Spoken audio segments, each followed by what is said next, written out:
him for actions taken in spring 2023 that violated his employment agreement and university policy. The violation related to promptly reporting issues related to sexual assault and domestic violence.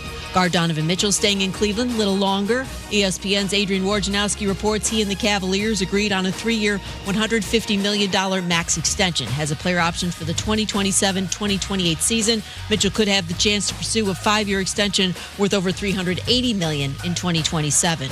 A day after Klay Thompson agreed to sign with the Mavericks over the Lakers as an NBA free agent, his dad, Michael, former Lakers star and Lakers radio analyst, admitted not feeling in much of a congratulatory mood. Obviously, it's Klay's decision. It's his life. He's a grown man, but I'm really disappointed. I was hoping, as you can assess, that he would be a Laker. And it was close. It came down to the Lakers and the Mavs, but the Mavs won out. But you know me, I was hoping and praying he'd finish his career with the Lakers.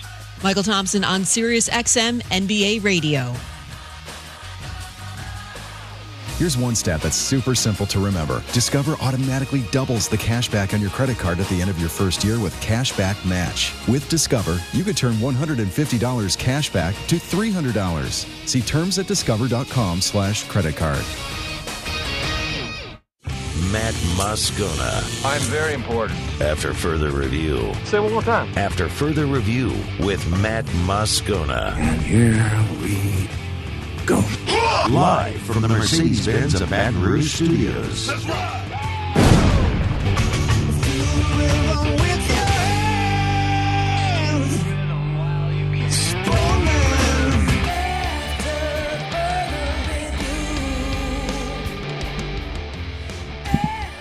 Tuesday's AFR off and running. Musso in for Moscona, Alondra Villarreal, Cassie Spazzali. All here with you. Glad you're along for the ride as well. Jam-packed 3 hours coming your way. Shea Dixon with us in the next segment. Big recruiting week potentially for LSU. LSU's a hat on the table for a couple of elite defensive line prospects making their decision this week. So we'll get Shea's take on where that stands in the next segment. Make sure you are here for that. LSU on the... Well, I shouldn't say on the verge, but LSU has a chance to make some pretty incredible NFL draft history this year for the program. We'll get to that a little bit later on in the show as well. It's also, of course, the deadline today for the spring sport transfer portal. Obviously, that's significant, mainly for college baseball, and that's actually where we're going to start here momentarily. But I must remind you, as always, our first segment, opening the show on AFR, as always, brought to you by Bud Light. It's time to pop the top on another edition of AFR with Bud Light. Drink easy. All right, so let's start with the baseball transfer portal closing later tonight. Deadline is today, July 2nd, midnight.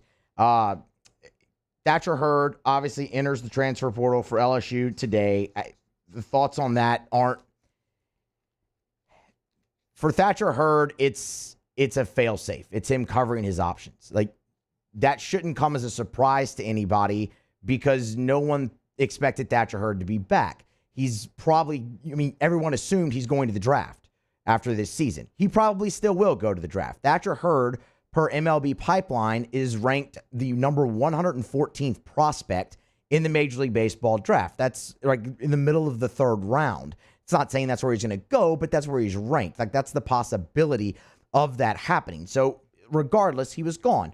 Why enter the transfer portal? Well, it's the same reason we've talked about from some of the draft eligible guys that LSU's gotten out of the transfer portal. The same reason we always talk about with the high school kids, right? Why do they commit, right? Why do they commit to a school, these high-level guys? Well, you never know what's going to happen in the draft process. If it's not there for you, you want, something to fall back on. And that's all this is. I fully expect Thatcher Hurd to go sign in the Major League Baseball draft and not play college baseball another year. But if he does end up playing college baseball another year, it won't be at LSU, which is fine. You weren't expecting to have him anyway, and you have nothing but great memories of Thatcher Hurd if you're LSU. The guy was the winning pitcher in the national championship game in 2023, was a key cog in that entire postseason run and really late season run for LSU. That we talk about it all the time. If postseason legacies are made, if legacies at LSU are made in the postseason, then Thatcher Hurd's got a great legacy at LSU, and you wish him the best. So him entering the transfer portal, it really is nothing except another number. And that's what I really want to look at in this. I want to take kind of the full-scale view of where LSU's roster is now that the transfer portal window is closing and you head towards the next milestone, the next checkpoint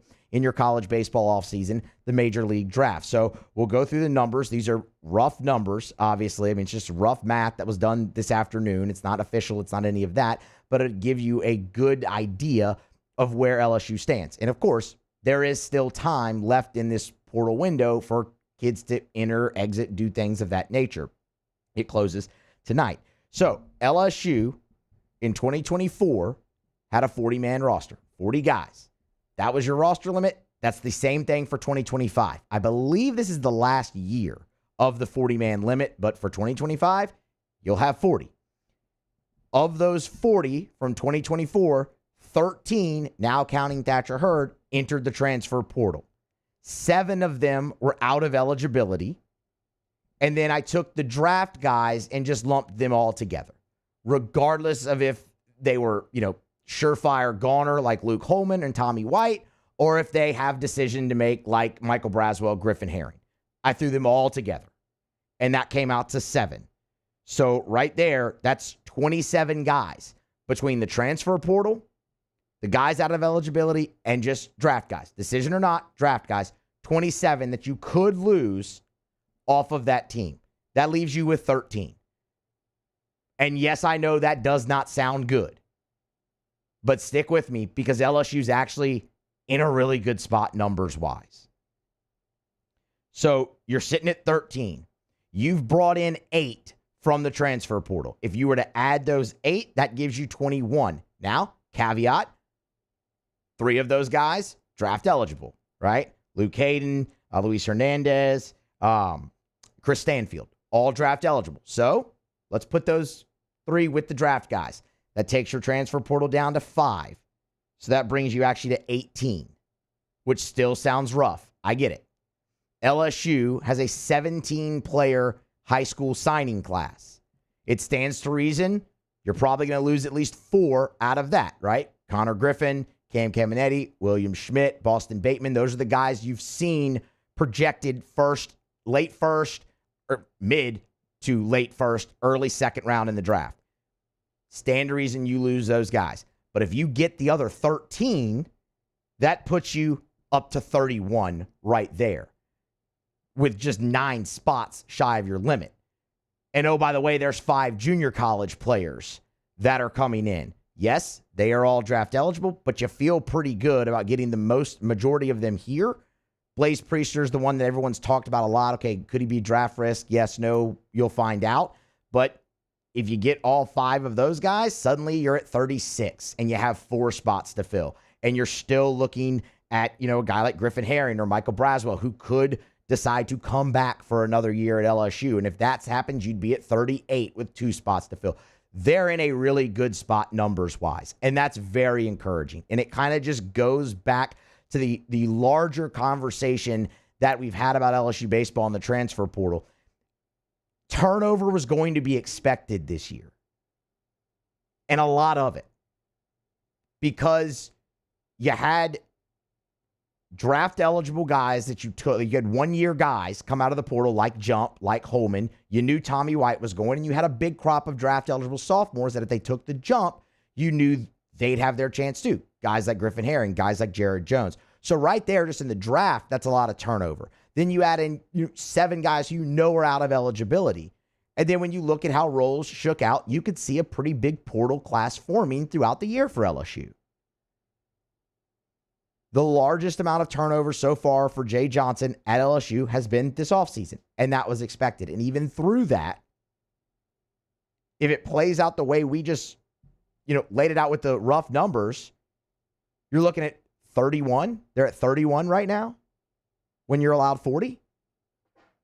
That's as good as you can ask for. That speaks to the roster construction that they've been working on over there and implementing, and just the plan that they have. So, look, you can look at it, you can say it however you want. It's like, oh, what have they actually lost out of the portal or whatnot? I tend to not look at it in that vein. I tend to look at it, okay, you expected a lot of turnover, you had a lot of turnover, but you've planned for it well throughout. And now you're in a spot to add a few more guys. You'll see what happens with the draft. But ultimately, LSU is going to be in a great spot numbers-wise, and they're going to have a really good chance to put another really good team on the field. And that goes back to, again, a larger conversation where it's been, they're not just taking a guy to take a guy. Like, they're taking guys and filling needs on this team so far for LSU in the transfer portal. So you feel good. I know I do. One more note to pass along there. Yesterday we talked about Andrew Fisher, third baseman from Ole Miss, having entered the transfer portal. On3, of the Ole Miss site over at On3 is reporting that as of this morning, his name has not officially popped up in the portal. So we'll wait and see on that. Again, today's the deadline, but as of now, Andrew Fisher's name not officially in the transfer portal. Maybe, maybe not. But, man, if it does end up popping in there before the deadline, that's going to be that should be a big target for LSU for all the reasons that we went through it. So there you are. That's where you stand right now. 13 players in the portal with the addition of Thatcher Hurd. You weren't expecting to have Thatcher Hurd back in general. And right now, like if you really look at the roster full out, 31 with plenty more to add from guys returning in the draft. And they're also not done in the transfer portal as of yet. All right, we're going to grab a break. Come back on the other side. Your opening segment on AFR brought to you by Mockler Beverage and Bud Light. When we get back, Shea Dixon is going to join us on 3, the Bengal Tiger. Big recruiting week, potentially. LSU could land 2 elite defensive linemen. We'll get Shea's take on that. And a few more observations from the class as a whole, which currently stands at 12 commitments. That's next on AFR. AFR. Weekend is almost here. Steamroll toward this weekend. Make plans to get on by Clegg's Nursery. If you're going to be in your garden this weekend, you want to beautify that lawn, that garden, maybe with all the hot weather, not a ton of rain, maybe you got some dead spots in your lawn. Our friends over at Clegg's Nursery can help. Whatever you need to bring that lawn to life. You want to add a pop of beautiful color. Full greenhouses with bedding plants and flowers. Just a gorgeous place and a great time to get on by Clegg's Nursery. And they got just about everything that you could possibly imagine over at Clegg's Nursery. Of course, they got gardening hats and tools and utensils and everything that you would need. They got Johnny Naylor seeds and, of course, full greenhouses of beautiful flowers. How about these sunflowers that are over there at the Segan Lane location? Get on by their Facebook page. I always encourage you to do that. If you're a green thumb, you know about Clegg's. You probably already followed their Facebook page, but I would highly recommend, because whenever they get new shipments, whenever they get new items, I recommend you get on by, because they always post them there on their Facebook page. Buy local, shop local, tell them Matt sent you to Clegg's Nursery.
After further review, powered by Sunshine, your hometown John Deere dealer in Louisiana.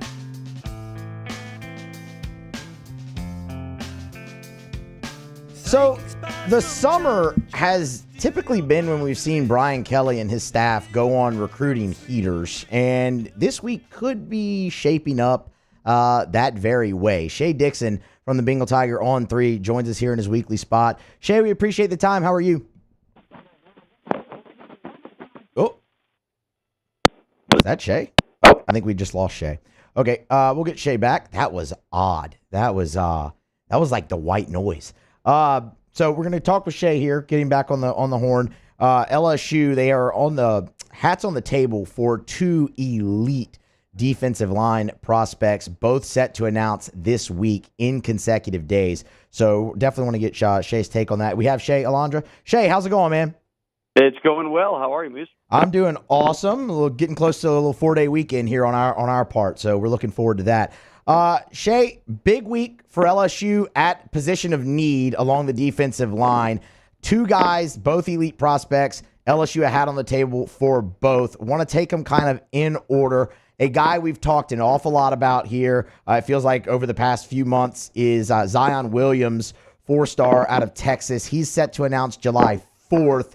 Where does it stand for LSU there? Yeah, things have trended in LSU's direction here for a bit. And I think it will look for a kid coming out of Lufkin that Bo Davis, LSU's new defensive line coach, has been recruiting since he was the D-line coach at Texas. This is one that's kind of been in the making long before he even joined the staff. So was at Texas, recruited him there, came to LSU, picked up on the recruitment. This is a 4-star out of Lufkin who in that 6'4", 310, 15-pound range. He's about to be a senior this fall. And then he'll be off to college as an early enrollee. So in a year where we've talked plenty about how badly they need defensive tackles on the team right now, recruiting them and stacking them up as best you can in Bo Davis's first year is certainly paramount. So we talked about this, Moose, and we've talked about it with Moscona, that when you fire and part ways, or however you want to phrase it, with an entire on-field staff on defense in January after a bowl game, and then by the end of January, hire all their replacements, their recruitment is going to be a little bit behind the pace that the coaches on offense are at, where they landed Bryce Underwood and Harlan Berry, guys like that in January, coming off the season. So I think we're going to start to see, June was when all these guys made visits. They had camp. I think July, with the dead period, provides an opportunity for a lot of these guys, including the guys we're talking about, to mull over the decision, make it final, and then reveal their choice. And this is when I think the defensive dominoes for LSU start to drop. It should be a big month there, but yes, my pick is on LSU to get their first D tackle of the Bo Davis era when Zion Williams, not Zion Williamson, announces later this week on Thursday. Shea, I was sitting at my desk earlier rehearsing Zion Williams and not Zion Williamson, because that and if ultimately the kid ends up at LSU and plays for the time, that's going to happen all the time. Like, none of us are safe. None of us are safe from that. Okay, so if that's July 4th, July 5th, there's another big prospect along the defensive line, and this is Damian Shanklin, number 1 edge, correct? Where does it stand for LSU there? It's LSU, Alabama, and Ohio State, I believe? Yes, LSU, Bama, Ohio State are his final 3. He's coming out of Indianapolis, 6'5", 235 pounds. Teams from coast to coast were on him, and obviously if you've got a final 3 of LSU, Bama, Ohio State, which is those 3 teams are the current 1 through 3 on the On3 industry rankings. So, ranking each recruiting class, those are your top 3 classes as it stands right now, ahead of all these waves of decisions that we'll have coming. But Shanklin certainly getting recruited by the best of the best. I think the good news for LSU here is that, yes, you've got a defensive staff that is new and is maybe behind the 8 ball a bit in terms of building their board, getting guys on campus, official visits, all that. But much like with Bo Davis and Zion Williams, who we just talked about, Kevin Peoples, who came from Missouri, and Blake Baker, who came from Missouri, were both recruiting Shanklin to Missouri in the early stages of his recruitment. And he's the number 1 player in the state as he's coming out of Indiana. So obviously Missouri was in the state recruiting guys. He was a priority. And then when they got to LSU, they just picked up right where they left off. And I do expect, we have not heard much buzz around Ohio State following their visit. We didn't hear much buzz around Bama following theirs, but after that LSU official visit, there was very strong buzz that they were the leader going in and the leader exiting. So this could turn into a very, very big week if they can drop back-to-back dominoes. And right now, that's the expectation. And Shanklin's a top 100 prospect, so that would give LSU and Kevin Peoples, the new defensive end, edge coach, however you want to frame it, landed Jesse Harold, a top 100 prospect, about a week ago, maybe a little more, and now can go to Indianapolis and grab another top 100 edge rusher. So the rich get richer there. A nice start for that position. There's one more on the defensive side that we'll get to, but specifically with the defensive line, because we talked about it right off the top that it is such a position of need, and we've talked about that whether it was transfer portal or just in high school recruiting. If they land both, that'll give them two more. What do you think the numbers look like on the defensive line for this class in 2025? I think if they get Shanklin and then take a third edge rusher, it would be a guy locally, and Lutcher has, at least if you're looking around Louisiana, Lutcher's got a guy becoming a senior, Rashad Sterling. He's committed to Houston and that Willie Fritz staff that had been at Tulane, so they had been familiar with him. But LSU offered when he came to camp this summer. So I would think that I would lean towards him flipping to LSU at some point rather than sticking with Houston. We'll see. But that would give him three edge rushers. And landing this week, Zion Williams gives you one defensive lineman, DT, as you put it. So from there, Brandon Brown, who's a Texas commit, that Bo Davis got to commit to Texas when he was there, but he's not playing in Texas. He's from Florida. That's the guy that I think we're watching pretty closely to see, hey, look, now that it's the dead period, are you ready to announce if you're sticking with Texas or flipping to LSU? And a number of people feel that he will flip to LSU. I think that they could probably add a couple of more after that. So I'd say between 3, maybe 4 DTs and then edge guys kind of around that 3 number, and totals out to about 6 or 7 guys. And that's a nice haul in year one for 2 new coaches. For sure, especially, like you said, taking some time to get the recruiting board back together. All right, so obviously it was, last weekend they lose the commitment from DB Jabari Antoine. Now it seems like they've really picked up the pace with DB Jace Thomas. What can you tell us about him? Yeah, Jace Thomas is a guy, and look, we talked about this last week when we were all on the show about Jabari Antoine. I mean, I think he's a kid who can play corner, can play safety, can do a little bit of everything for you. Could play that star position that Blake Baker's bringing in now that we've seen Major Burns and Kylan Jackson at. So versatile, but he decommitted. He's going to take a look around at Florida State, Miami. I still think, even with them having lost some Westgate guys in recent years, that they're in a spot where before signing day, he'll end up a Tiger again. I just think they have too much of a need there at DB, and they can really sell him on it. But with Jace Thomas, we knew, hey, look, there isn't a safety in Louisiana that they've offered yet. It was bound to happen at camp. And coming out of Destrehan, which is a pipeline to LSU at this point. I mean, they just signed Kalaj Cobbins a year ago. John Emery just announced he's coming back for another year. Number of Destrehan kids on roster before you even get into the NFL stars like Justin Jefferson. But Jace Thomas got his offer, and I think it's only a matter of a couple of weeks now. He said about mid-July. I think it might be the 14th is when he'll reveal his decision. I've got my pick on LSU, and as I said, that would keep the dominoes dropping with D linemen, with DBs, and really put them in a spot where you come out of the summer and things have evened out a bit. You got off to a very fast start with commits on offense, and no shocker, they had the number 1 offense in college football and a Heisman winner. But replacing the whole defensive staff led to a little bit of a waiting game here with the defensive prospects. But, hey, as they come in, these are blue-chip guys, all 4-star and above, and a number of top 100 guys. And look, and I'm going to say everybody obviously loves the rankings, right? Everybody wants to know where the class is and whatnot. We talked about them landing. I mean, you just said it there. Blue chip after blue chip after blue chip, potentially adding 3 more here in the next, 2 weeks or so. What would that do for LSU's class as they try to chase down Alabama and Ohio State? It keeps them on pace because their blue chip rate right now with 12 commits, I believe it is the best of any team in the country, percentage-wise. They're above 90%. All but one are ranked as 4 stars or higher, and have a couple 5 stars already committed, have the number 1 overall player in the country committed in Bryce Underwood. So very strong start. That's what's kept them at 1 at one point and 2, and now they're at 3. So they've not dropped out of the top 3, no matter kind of what the shuffle's been around the country with other teams. I think it's landing guys like that, but it's also finishing with a bang. Do they get a DJ Pickett, a 5-star, who is the number 1 corner in the country?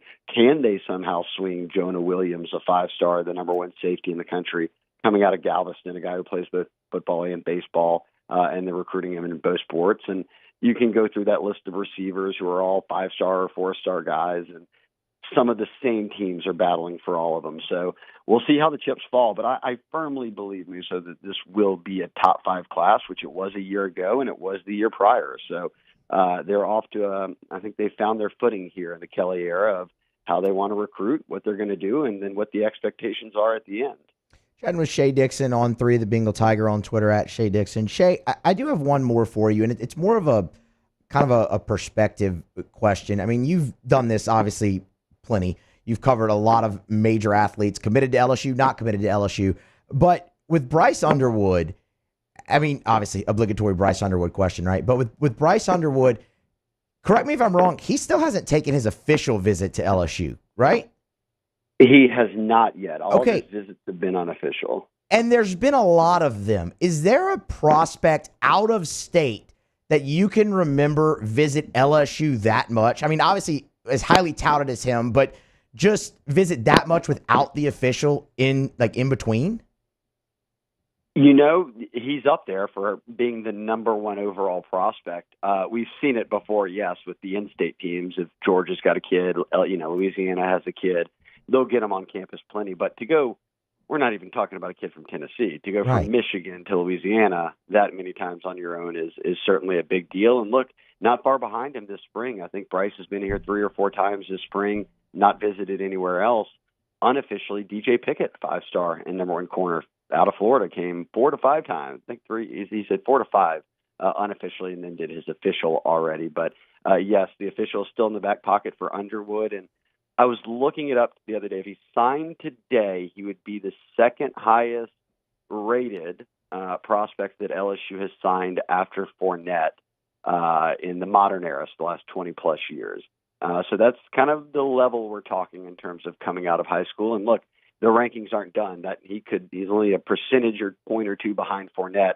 This could go down as the highest ranked signee LSU's had since 2000, which is kind of a testament to just how good a prospect he is. Yeah, I mean, it's just that it struck me the other day. I was just like, man, that guy, because it feels like every time they have some type of big weekend, Bryce Underwood's here. And it's just like, well, you haven't heard anything about the official yet. And I was trying to find it, and I was like, yeah, I'll just ask Shea. I'll see what Shea can tell me about that, because that's, I mean, and like you said, Michigan to Baton Rouge, that's a trek, man. So hey, if you're looking for actions speak louder than words, right? I guess in that regard.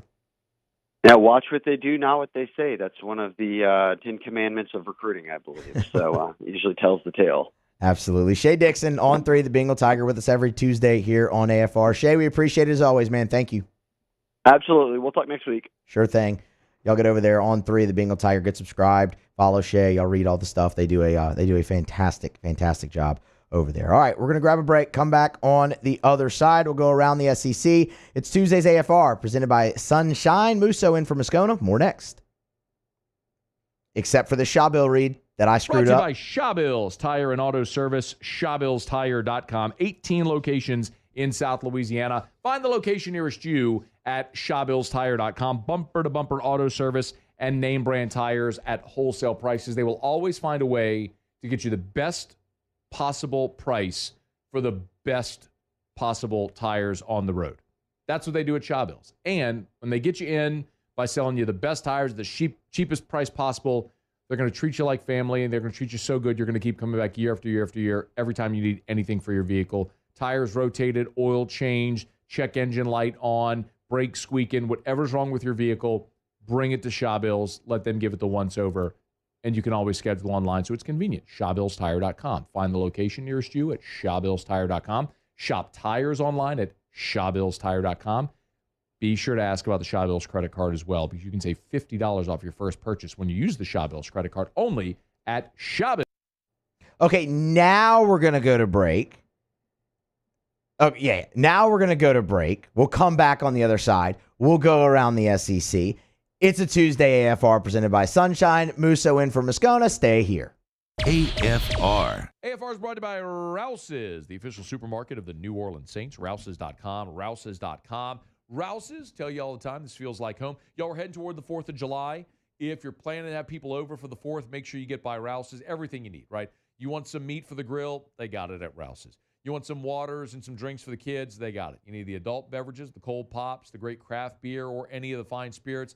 Best selection you will find anywhere. There are nearly 70 Rouse's locations from Lake Charles to Orange Beach, Alabama, everywhere in between. One of the newest locations is not far from our studio on Florida Boulevard right here in Baton Rouge. So get by the Rouse's near you. Remember, if you're making groceries, go to the website or the app, hit the weekly ad tab. You'll see all of the discounts, all of the sale items at Rouse's this week. So you can save on that grocery bill. It's at Rouse's. They love to source locally. They love to be a part of the community. It's Rouse's, the official supermarket of the New Orleans Saints. Rouse's, this feels like home. Bayou Chrysler Dodge Jeep Ram is taking $20,000 off new 23 Ram 1500 trucks. We're open for business in our beautiful new showroom and taking $20,000 off the powerful Ram truck. All new Bayou vehicles come with a 7-year, 100,000-mile warranty. The crew at Bayou Automotive is going to do right by you. I've been doing business with Luba for 25 years. They're dependable, trustworthy. It's just the attention to detail with our clients. Our folks have years and years of experience. They're highly trained professionals, but many companies have that asset. What I'd like to think makes Luba a bit different is that we use those talents in a way that truly is dedicated to serving the needs of the folks who depend on us.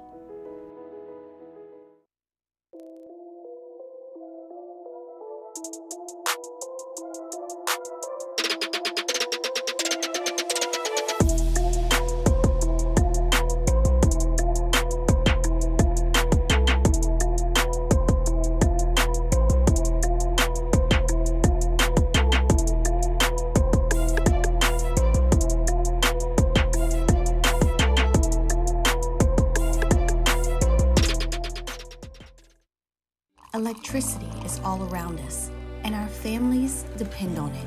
Every day is sparked by the power of a cold drink or a warm meal, a movie night, and a comforting light at the end of a dark hallway. From sunrise to sunset, playtime to bedtime, our team is ready to take care of your electrical needs.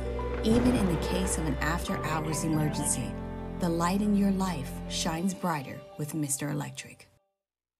Hey, it's Matt Moscona. For years, you've heard me tell you about Insurance Network of Louisiana, helping you find better coverage for less money. But it's not just for your home and auto. They also offer commercial property. So, retail stores, professional offices like doctors, dentists, attorneys, clothing boutiques. Insurance Network of Louisiana can find you better coverage for less money. They service the entire state of Louisiana, and they're local. So call today at 293-0450 or lainsurance.net. Gulf Coast Office Products is a nationally recognized Savin office equipment dealer based right here in Louisiana. Over 100 employees strong, Gulf Coast has the boots on the ground to support all vertical markets, from education, engineering, legal, and finance. With the latest in office technology, from desktop to production segment units, Gulf Coast and Savin have the perfect fit for you. Call 225-756-2644. That's 756-2644 for Gulf Coast Office Products. Gulf Coast Bank and Trust is giving our customers the power to bank anywhere, anytime during this challenging event. And we're right there with you. Our mobile banking app is a smart way.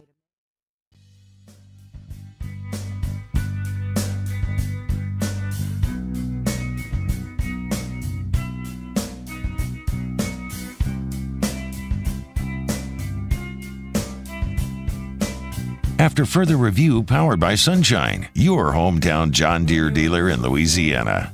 Always a pleasure to tell you about our friends at the Williamson Eye Center. Check them out online at williamsoneye.com. They've got locations all over the greater Baton Rouge area. On the Baton Rouge General Campus, you turn off a Bluebonnet onto Picardy, you make that right. And then right there at the stop sign, the building on the right, the first 2 floors, that's the Williamson Eye Center. State-of-the-art dry eye center, and it's full service. Of course, They have their state-of-the-art surgery center there where you can have your LASIK or whatever surgical procedure you're having. But they have your standard annual eye exam as well at the Williamson Eye Center. Learn more at williamsoneye.com. The thing I tell you every day is take the advice that I was given and change your life. To give yourself the gift of sight is absolutely incredible. If you're someone like me who spent your life with contacts or glasses, there is a way to be done with it forever. williamsoneye.com. Go see Dr. Blake Williamson for that free consultation. 924-2020, 924-2020, or williamsoneye.com for the Williamson Eye Center. Go around the SEC here momentarily. A quick scheduling note for LSU basketball. It was announced earlier today, first report I should say, by Made for March on Twitter or X. LSU and SMU have agreed to a 2-year neutral site agreement as part of their non-conference schedules. The first game between LSU and the Mustangs, of course, SMU, that's now SMU of the ACC. That will be December 14th, Saturday, December 14th, 2024 in Fort Worth at Dickies Arena. The following year matchup, the date has not been determined, but it will obviously be in 2025. It will be in the Smoothie King Center in New Orleans. So interesting, man. I mean, look, we talk about it all the time with LSU and scheduling in basketball. It's hard for them to find, marquee Power 5 games. And I'm not sitting here and telling you SMU's a marquee Power 5 game, but look, that is a team that won 20 games last year in the American, which is not a bad basketball league. Won 20 games, and we'll be coming in there now part of the ACC. So they at least have that marquee aspect to them. I think it is obviously very easy to look at and go, it's SMU, but LSU program on the rise. You will probably find some television for games like this, and interesting trip, to Fort Worth, and then make a day trip or so down to New Orleans in 2025 and see the Tigers and the Mustangs. Matt McMahon and the LSU Tigers head into year 3 continue to be pretty intriguing. One of the more intriguing things, actually, with the quietly encouraging and successful offseason that they had. I think if it was just anybody else, like if LSU coming off an NCAA tournament appearance and had this type of offseason, it'd be making a lot more noise. But because it's the NIT, I mean, they've got a top 10 recruiting class coming in for year number 3 with a pretty good core. So LSU and SMU, they'll do battle December 14th, 2024, Saturday, December 14th in Fort Worth, Texas at Dickies Arena. And then SMU will return the trip in 2025 to the Smoothie King Center down in New Orleans, a neutral site between the Tigers and the Mustangs. All right. It's After Further Review, Tuesday's show presented by Sunshine Equipment, your hometown John Deere dealer in Louisiana. Let's go around the SEC. Around the SEC, bringing you the biggest news from the nation's best conference, the Alabama Crimson Tide. 4-star tight end Caleb Edwards commits to Alabama. 6'6", 235-pound recruit made the decision official on Tuesday. Committed to the Tide over Auburn, Oregon, and Texas. Edwards is the number 6 tight end in the country, number 140 player overall, and the number 13 player in California. That's according to On3's industry ranking. He's the 21st commit for Kalen DeBoer's class of 2025, which ranks number 2 in the country. The Kentucky Wildcats.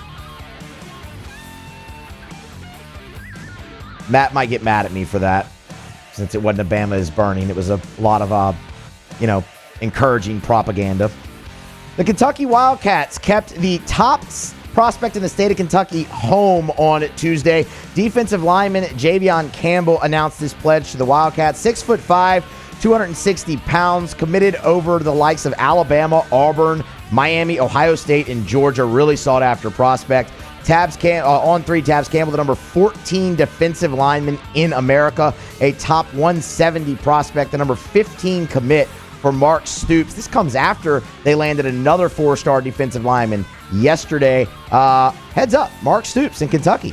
They think they're a football school. The Arkansas Razorbacks. Arkansas baseball gains transfer commitment. Zach Root, left-handed pitcher from East Carolina, was in the Pirates' weekend rotation as their number 2 behind Trey Yesovich. Root recorded a 6-2 record this past season with an ERA of 3.5, struck out 76 in 68 1/3 innings with just 21 walks. Baseball America rates Root as the number 10 available transfer. He's considered among the top left-handed pitchers available for the 2025 MLB draft. He will head to Arkansas, play for Dave Van Horn, have a great regular season, and then get bounced in a regional. The Tennessee Volunteers. Oops, I had these out of order. Tanner Franklin commits to Tennessee out of the transfer portal. First baseball commitment for the Vols. Franklin compiled a 4-1 record, a 5.6 ERA over 21 appearances with one start at East Tennessee, or excuse me, at Kennesaw State. 43 strikeouts, 27 walks. 6'5", 240 pounds. We'll have 2 years of eligibility remaining. Will be draft eligible in 2025. A&M. Texas A&M! Not unexpected news. We talked about it a lot yesterday, but now official. Gavin Grahovac, Jace Laviolette have both withdrawn their name from the NCAA transfer portal. Both players obviously entered when Jim Schlossnagle left the Aggies high and dry to take the Texas head coaching job. But now that Michael Early, the former A&M assistant and hitting coach, has returned to take the head coaching gig, Grahovac and Laviolette pull their names out. Grahovac, reigning SEC Freshman of the Year now, hit for .298 with 23 homers and 66 RBI in his first season in College Station. Jace Laviolette returns after 2 sensational years, .297, 50 homers, and 141 RBI in his 2 seasons in College Station. Ranked the number 1 prospect in the 2025 MLB draft by D1 Baseball. All right. That is around the SEC. This is after further review here on a Tuesday. Musso filling in for Moscona. In for Scone the rest of the week, but that obviously comes with a caveat.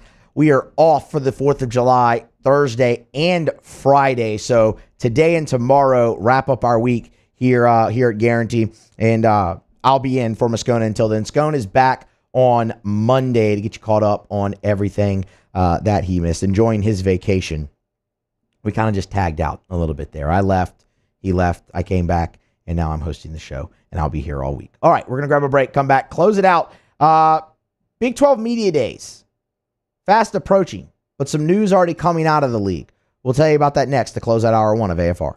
AFR. AFR is brought to you by the Watermark Hotel and the Renaissance Hotel, 2 beautiful hotel properties in Baton Rouge, the Watermark downtown, the Renaissance Southtown right there on Bluebonnet. And when it comes to hosting your event, both the Watermark and the Renaissance are perfect. The Watermark is a gorgeous, elegant spot in downtown Baton Rouge. That wedding reception, that smaller gathering, that meeting space, they can do it. They've kept so much of the history and tradition of that iconic building while modernizing it. The Gregory is a great restaurant inside of the Watermark as well. And then, of course, the Renaissance Hotel, Southtown, right there on Bluebonnet in Baton Rouge. It's more modern. It's a gorgeous, gorgeous hotel property at the Renaissance Hotel where they have meeting space that can accommodate up to 500 people, 7,000 square foot of meeting space, perfectly located right off of Bluebonnet and I-10. It's the Watermark and the Renaissance Hotels in Baton Rouge.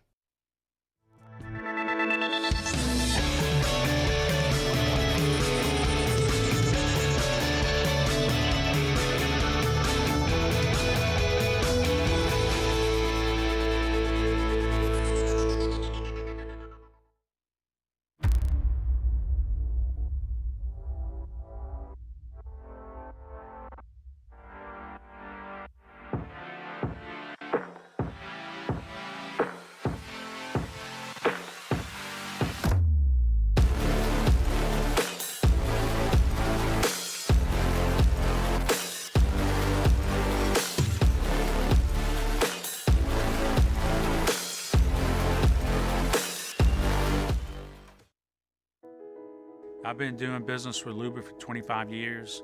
They're dependable, trustworthy. It's just the attention to detail with our clients. Our folks have years and years of experience. They're highly trained professionals, but many companies have that asset. What I'd like to think makes Luba a bit different is that we use those talents in a way that truly is dedicated to serving the needs of the folks who depend on us. Jerry and Benny Payne began Central Plumbing Company out of their driveway in Tanglewood subdivision. 50 years later and 4 generations down the road, we continue to serve Baton Rouge and the surrounding areas for all of their plumbing needs. Residential, commercial, industrial, or hospitality, Central Plumbing is here 24/7, 365. We want to thank our customers, family, and friends for 50 years of success. And looking forward to 50 more. Farming is a way of life for us. It's not something we get up in the morning and dread going do. It's just something we go to bed at night looking forward to getting up to go do. John Deere equipment is what we as farmers strive to have. So it's in your blood, it's in your veins. It's just a part of who you are. Green is what we want to be in. The other tractors were acquired to patch it up to get to where you want to be. Where we want to be is in John Deere. Flip the switch and learn more about what it means to be powered by sunshine at sunequip.com. Breck teamed up to reimagine your parks, and you imagined big. With your help, we went to work, creating 12 beautiful community parks across the parish. A family-sized water park, miles and miles of trails, and parks just for your dogs. There are more places to splash, to explore, to run wild, and even soar. You imagined, we delivered. Gold. Breck, your #1 park system in the nation. At Relief Windows, we're more than windows. We're windows, doors, hardy plank, and vinyl siding. But our #1 product is always customer satisfaction.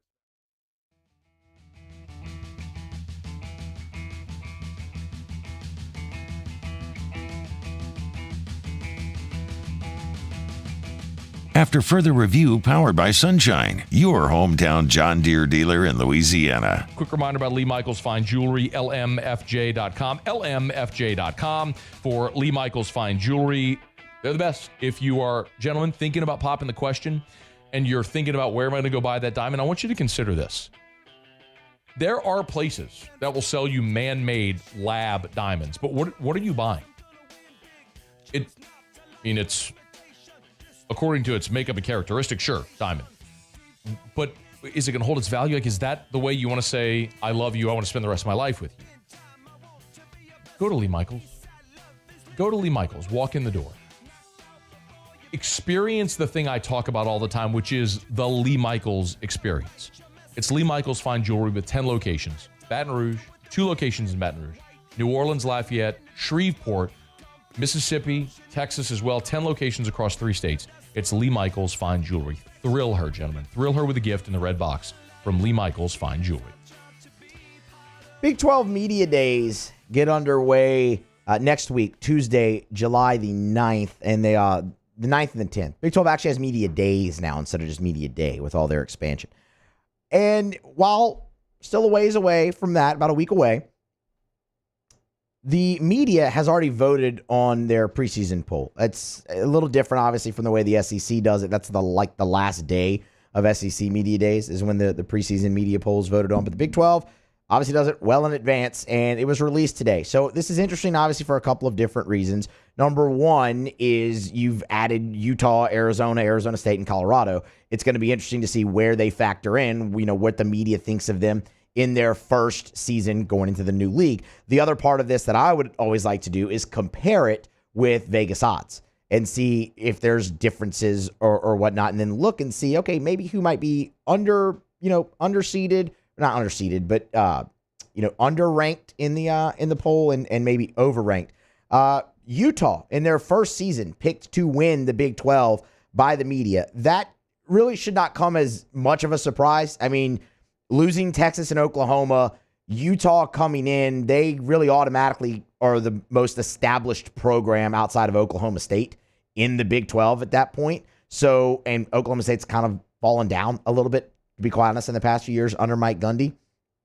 So it makes a lot of sense. That really shouldn't be surprising that Utah's there. Kansas State was actually tabbed to finish second. Oklahoma State third. Kansas fourth. Arizona in their first year, fifth. That's your top 5. Colorado going into their first year, and obviously Colorado always going to have a lot of fanfare around them right now with Deion Sanders and Shedeur Travis Hunter and, the star power that they carry. And you've seen a lot of teams or a lot of publications and whatnot maybe rank Colorado fairly high because of that. Colorado was tabbed to finish 11th in their first season in the Big 12. Arizona State tabbed to finish dead last at in locks.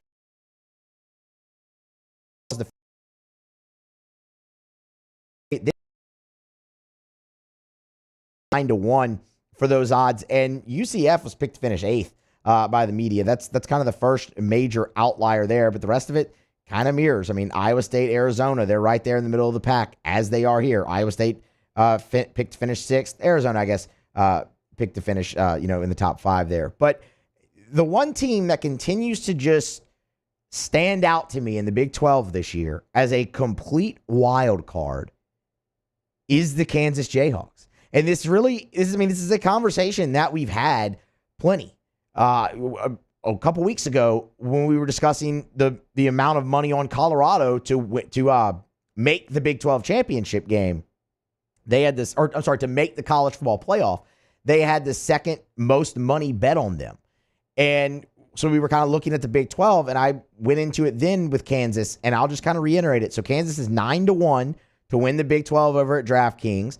They were picked to finish 4th. But when you look at Kansas's schedule, and I mean, Lance Leipold's done very good things there as the head coach. You have your quarterback returning in Jalen Daniels, who's very dynamic. Now, health, understand, can he stay healthy? It's been a problem for him there in Lawrence. But if he can, you look at the schedule, and it's about as manageable as it gets for Kansas. The Jayhawks, so they were picked to finish 4th. So we're in the top 5 of the Big 12.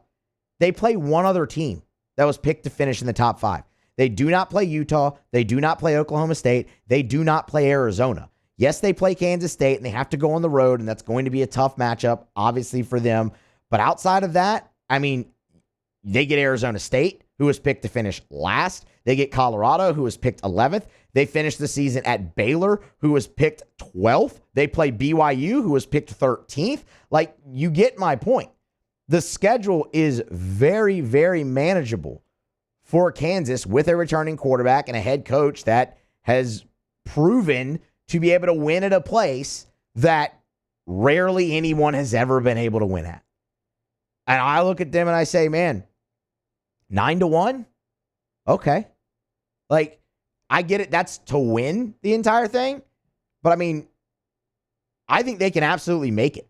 Like, I think Kansas can absolutely make it because it's not just Jalen Daniels back. They have plenty of weapons returning offensively, top receiver, a really nice running back. So, I mean, combined with that, their head coach and the manageable schedule, and Iowa State, you get that at home. Kind of. They're playing their games away. They're renovating their stadium.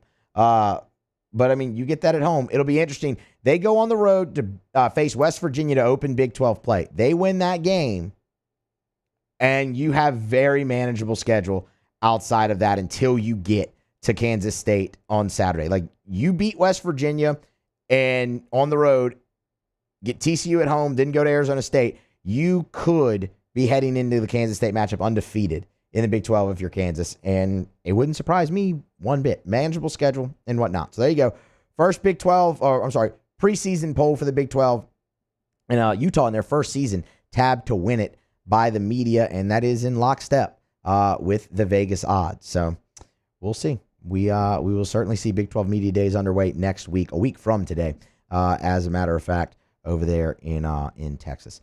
All right, that's just about going to put a button here on hour number 1 of AFR. It's a Tuesday show presented by Sunshine Musso, filling in for Moscona. We are due for a break. When we come back, first, Sports Center. That's going to get you caught up on national headlines. And then I want to switch the topic to the New Orleans Saints. Off-season conversation with the Saints obviously hasn't been great, and I'll be quite honest, this one's not going to start great, but I think you're going to want to hear it because if the scenario we go through plays out, the Saints might not have any other choice but to draft a franchise quarterback in 2025. I will explain what I mean by that when we return for hour number 2 here on AFR. AFR. Brought to you by Parish Restoration. Parish Restoration. I've told you before about Mold Zero Pure Restoration. Now, Parish Restoration, all the same thing. Patented non-toxic dry fog treatment.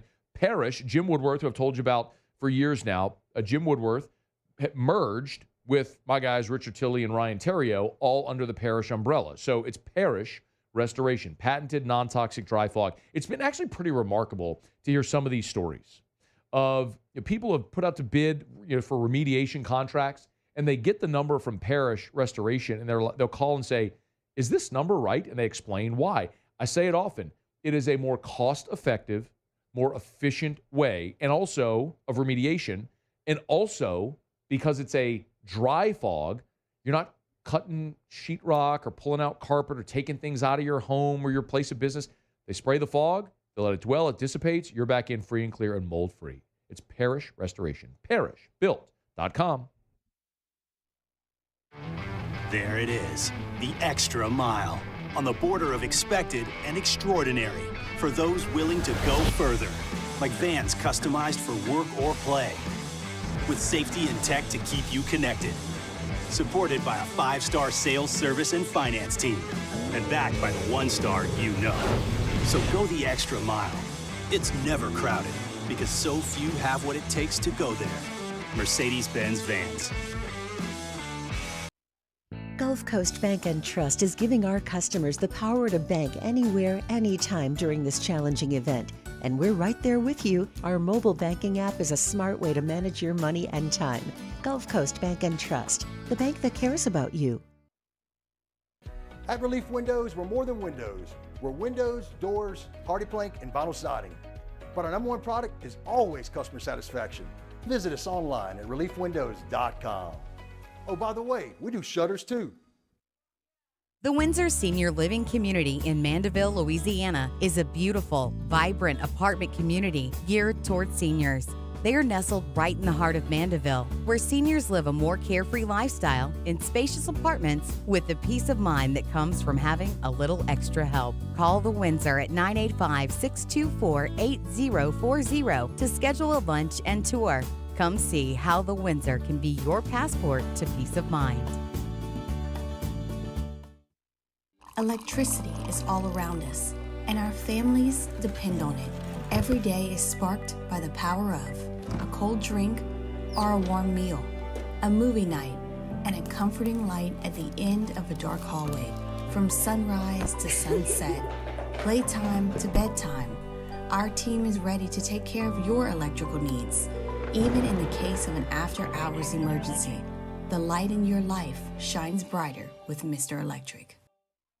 Hey, it's Matt Moscona. For years, you've heard me tell you about Insurance Network of Louisiana, helping you find better coverage for less money. But it's not just for your home and auto. They also offer commercial property. So, retail stores, professional offices like doctors, dentists, attorneys, clothing boutiques. Insurance Network of Louisiana can find you better coverage for less money. They service the entire state of Louisiana, and they're local. So call today at 293-0450 or lainsurance.net.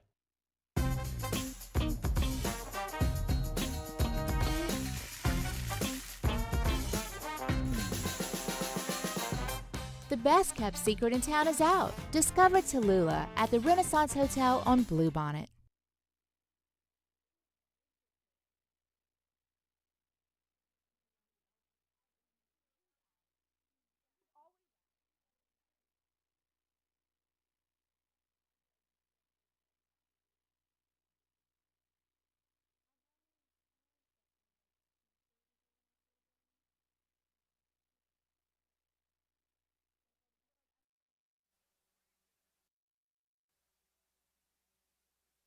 This is SportsCenter.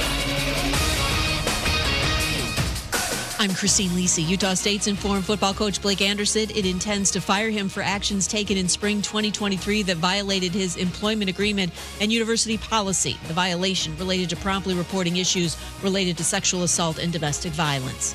Latest NBA player to agree to a max extension, Donovan Mitchell. He and the Cavaliers agreed to a 3-year, $150 million deal, reports ESPN's Adrian Wojnarowski. He has a player option for the 2027-2028 season.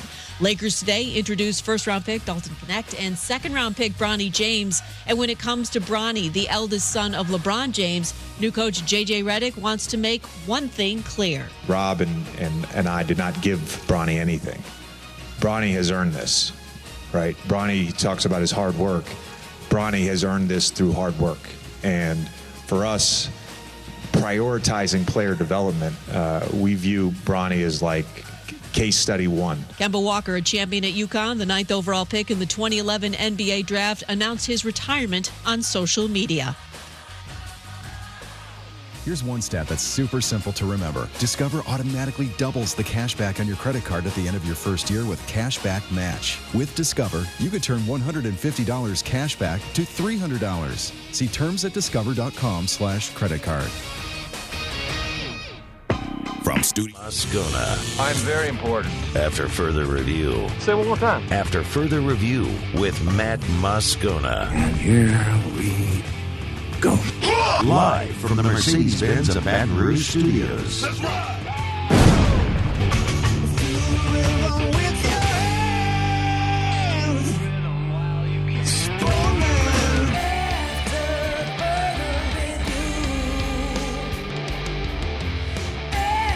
Hour number 2 of After Further Review off and running here on a Tuesday, presented by Sunshine, your hometown John Deere dealer in Louisiana.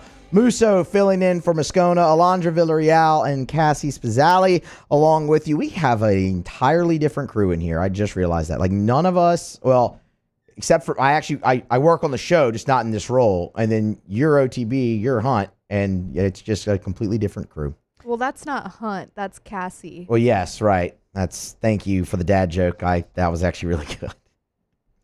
All right, we're gonna move on from that and get into what we were actually going to talk about here in the first segment, and that is some New Orleans Saints. Matthew Paris coming up at the bottom of this hour as well, and we still have to get to an interesting piece on Brian Kelly and pressure that I want to weigh in on. We'll do that momentarily as well. But New Orleans Saints to start hour number 2. Matt Miller at ESPN put out a way too early 2025 mock draft in the first round. And I know it's summer right now, and you got well over a year to go for the draft. What can you really derive from this? It's less about the mock draft itself and more about what the mock draft led me to think about. So in Matt Miller's mock draft, he has the Saints picking number 10, and that's obviously important. They determine the draft order based off of FPI, and the Saints are projected to have a top 10 pick. The Saints have a top 10 pick, even if it's number 10, that would mean they probably finished 3rd in the division, missed the playoffs again, and you're going to be looking at major overhaul. With that 10th pick, Matt Miller projected the Saints to take Quinn Ewers, quarterback out of Texas. And this is a conversation that we have over and over and over and over again every year around the draft time, in the middle of the season. The Saints have taken a quarterback in the first round one time in their franchise history, and it's Archie Manning. You know that. You don't need me to tell you, because as I said, we talk about it all the time. But if this situation, if this scenario plays out how this draft has it, with the Saints picking 10th or in the top 10, having missed the playoffs, probably finishing 3rd in the division, everything, they have no choice at that point. And I think the Saints would. I think that is the year, 2025, that the Saints break the trend and take a quarterback in the first round. And here's why. Dennis Allen will be gone. Derek Carr is tied to Dennis Allen. There's the contract, and we'll get into that. But Derek Carr is tied to Dennis Allen. It stands to reason that if the Saints are picking 10th and finishing 3rd and missing the playoffs, the offense did not take the step forward that you thought it would. And a lot of that, right, wrong, or indifferent, is going to fall at the feet not only of Dennis Allen, who just got to revamp that staff, but also of Derek Carr, who they have given everything to that they possibly can at this point. They have signed the players that he's comfortable with, that he wants. They have now revamped the offense, brought in Clint Kubiak, whole new system. Everything seems to be great. But if this scenario plays out where you're picking 10th, you finish 3rd, you've missed the playoffs again, Dennis Allen's gone and likely Derek Carr, if not gone, on the chopping block soon. I say if not gone because of the contract. With the Saints restructuring Derek Carr's contract, it moved the out. The potential out in the original deal was 2025. Now it's 2026. It's not impossible. Nothing is with the New Orleans Saints and the salary cap. They've proven that. They manipulate that thing like crazy. Now, that's largely the reason they are where they are. Largely, definitely part of it. So it's not impossible. It's not, it's not like they can't have the off-ramp there, but it would probably have to be some type of other restructure. Okay, here, we'll pay you this part of the contract to where it lessens the cap hit, and then they'll cut Derek Carr in this scenario. Again, all hypothetical in this scenario. I say that because Derek Carr in the current contract, the $30 million fully guaranteed salary in 2025 goes into effect the third day of the new league year in 2025. That would be March 14th. That would be the third day of the league year. So you wouldn't have a post-June 1 option there. And if you're looking at pre-June 1, just cutting Derek Carr loose, you would have a $50 million dead cap hit and only save $1.3 million. They're not going to do that. That's why you would look at it and say, okay, there's probably some other type of restructure here. We'll pay you this lump sum, and then they'll cut and cut their losses and go from there. Or, well, I should say, and if they do that, you have to draft your franchise quarterback. Or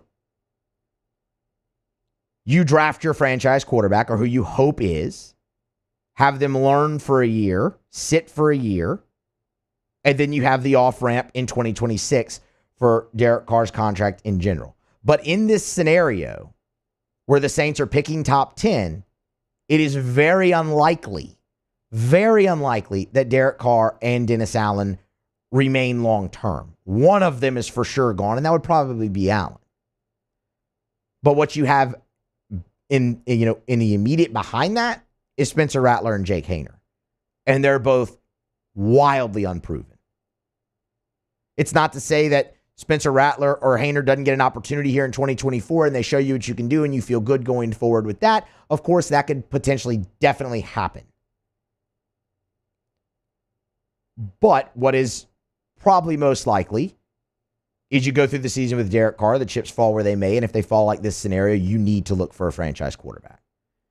Because something we're going to get into with Matthew Paris at the bottom of this hour is the turnover that could be coming to this Saints team is finally what forces them into the full rebuild. And if it's forcing them into the full rebuild, franchise quarterback needs to be at the top of that list. And if you can get a guy like Quinn Ewers, just hypothetically, at number 10 in a quarterback class that's not extremely deep, but he's definitely in the top half of it after Carson Beck and Shedeur Sanders, you absolutely do that. It's a guy who has had plenty of success at Texas, who is very accurate. You wonder about injuries, sure. You wonder about the turnover problem a little bit. But if that's a guy that's available for you there and this scenario plays out, there is zero excuse at that point to not break your trend and take your franchise quarterback. I get it. The Saints are going to have a lot of needs. Like your offensive line could potentially be another need for them again in 2025. Defensive end, like you go down. You could really go to every position and be like, yeah, I could see how that could be a need for the New Orleans Saints. But if you have fired Dennis Allen, you have off-ramp from Derek Carr, franchise quarterback is your only option. Even if it's only Allen going, franchise quarterback, probably your only option for the New Orleans Saints. 2025 could finally be the year that you see the Saints take a quarterback in the first round for what would only be the second time in franchise history. And again, if it's a guy like Quinn Ewers, you absolutely go for it. The other caveat in this that I left off, you could say, what about a free agent? The free agent class, you're going to be priced out of largely. Like Dak Prescott, you can't afford Dak Prescott. And there's no guarantee he doesn't just go back to Dallas. Tua, you're not going to afford Tua. And there's no guarantee he doesn't just go back to Miami. The interesting caveat would be Justin Fields, who is a free agent after this year in Pittsburgh. That would be intriguing, but if he spends the whole year as a backup there, you get him maybe on the cheap, but that's kicking the can down the road more and more and more. with a soft free agent market, with what could be a really rough season, 2025 is the year for the Saints franchise quarterback. Make it happen, and make it happen in the first round. All that said, they probably won't. Of course not. All that said, hopefully the Saints make the playoffs this year, and this whole conversation is moot. What do you think is more likely? We'll continue some Saints conversation a little bit later on with a few more hypotheticals with Matthew Paris of NOLA.com. He had an interesting piece today of different people throughout the Saints organization, coaches, front office, players who could be considered or should be considered on the hot seat going into 2025. There's obvious ones, but there were a couple that surprised me that I kind of wanted to talk about. So be back here for that at the bottom of this hour. All right, we're going to grab a break. Come back on the other side. Brian Kelly heading into year 3. It's been historically very good for him at all of his stops. But there's some people that think he's under immense pressure at LSU. We'll weigh in on that next on AFR. AFR. Or residential, think real estate, think Darren James. And I would really encourage you to do this right now. Was texting with Darren over the weekend, and he shot me this text. The new Darren James app, the mobile app, is live. So in your app store, Android, wherever it may be, go search for the Darren James app. I always tell you about the website, agent225.com, agent225.com, agent225.com. Most user-friendly website in real estate. Well, now you got the Darren James app at the touch of a button there on your finger. You can search homes, preferred vendors if you need contractors. You can learn more about the market. You can leave a review, how to hire a real estate agent, why. Some great information there on the app. Would highly, highly, highly recommend. You can also chat with Darren on the app. There's a little text button there in the bottom center. So download the Darren James app right now in your app store, or just log on to agent225.com, agent225.com. If you're selling your home, you need the best. You need Darren James. Think real estate, think Darren James. I've been doing business with Luba for 25 years. They're dependable, trustworthy. It's just the attention to detail with our clients. Our folks have years and years of experience. They're highly trained professionals, but many companies have that asset. What I'd like to think makes Luba a bit different is that we use those talents in a way that truly is dedicated to serving the needs of the folks who depend on us. Bayou Chrysler Dodge Jeep Ram is taking $20,000 off new 23 Ram 1500 trucks. We're open for business in our beautiful new showroom and taking $20,000 off the powerful Ram truck. All new Bayou vehicles come with a 7-year, 100,000-mile warranty. The crew at Bayou Automotive is going to do right by you.